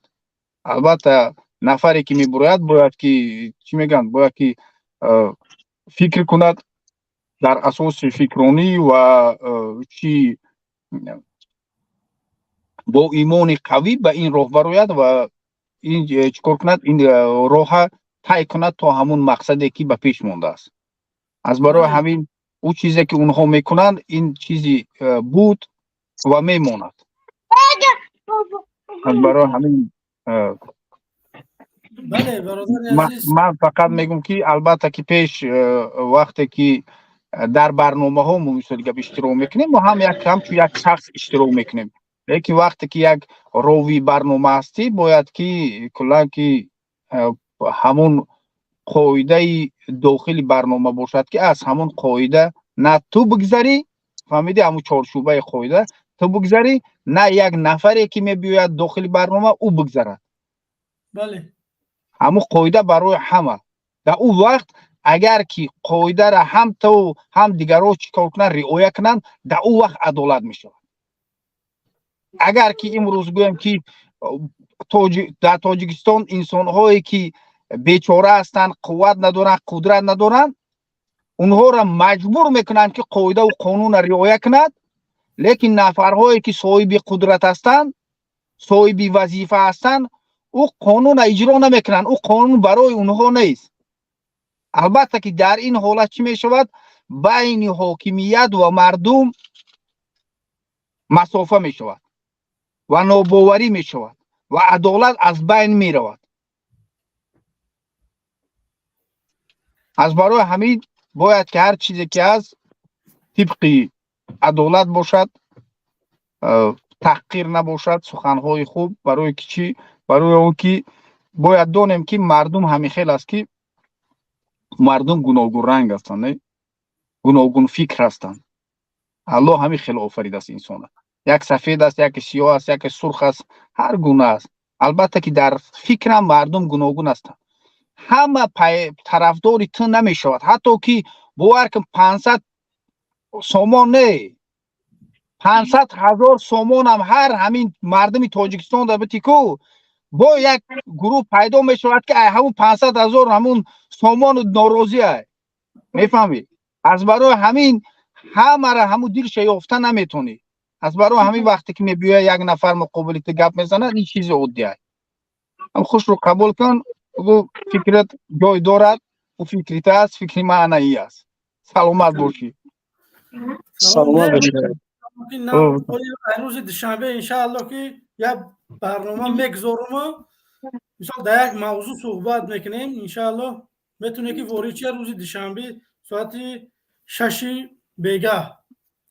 иншаалло агар вақт дошта бошем, мавзӯъ мутобиқ бошад, барои мавзӯъ гап задан агар ки омода бошем медуроем, ки тайёр кунем дигар. иншаалло як ҳафташа шабошаб дорем ки дар бораи як мавзӯъ бироем. ай сипас дар як ҳафта хатия як бор ман ростиш ҳами чӣ мегӯянд, ҳамин санд дидам, ҳамин стрима чӣ хел бикунам, барое ки прожекторам будем як бор блистит кард, як бор короче нотуғури буд, ҳамина коре кардам ки ёд гирифтам. барои ҳамин хотир 2-3 рӯз подряд эфир карда шудам. иншоалло ҳар рӯз як барнома дорам. биёед ба барномаҳои мо. хуб, саломат бошин дигар. ман мебурам иншаалло беҳтарин аст, саломат бошин ба ҳама мардуми Тоҷикистон. вақти намоз шида шуда яке بریم در کاسب نبکتیم و خوبتره. خوب انشاءالله خوب. تشکر میکنیم که اومده اشتراک کرده. میندار. انشاءالله. سلام علیکم و رحمت الله. برادر فرهاد سلامت باشین انشاءالله. در لقای تشکر. تشکر زیاد. شماده سلام علیکم. های برادر فرهاد خدا نگهبان تو باشه انشالله تو برنامه آینده دیدم انشالله که خواستش هم تیک تاک دایم که دیگه مردم که لایک مونده لایکاتونا بگیره. تشکر زیاد. من درباره لایک و قضا ندارم بگم. همون انسانایی که مونده کو تا حاضره با اون لایکاتو بگیره. تمام لایک در کار نیست. من به خدا خاطر لایک هم نشیشتم. با من گفتم در سرش که بچه‌ها کسانی که میدروی لایکاتونا بمونه من میستم خبرتون میکنم که بچه‌ها لایکاتونا بگیره که من افیر میکشم. مثال اون لایک برای نشان دادن همین در یوتیوب یا پروس رکلامش میکنه.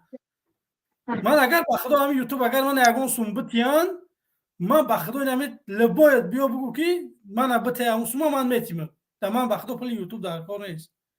نه خاطر پلم نبرآمدم. باقی خدا نگهبانتون. سلام علیکم. خوش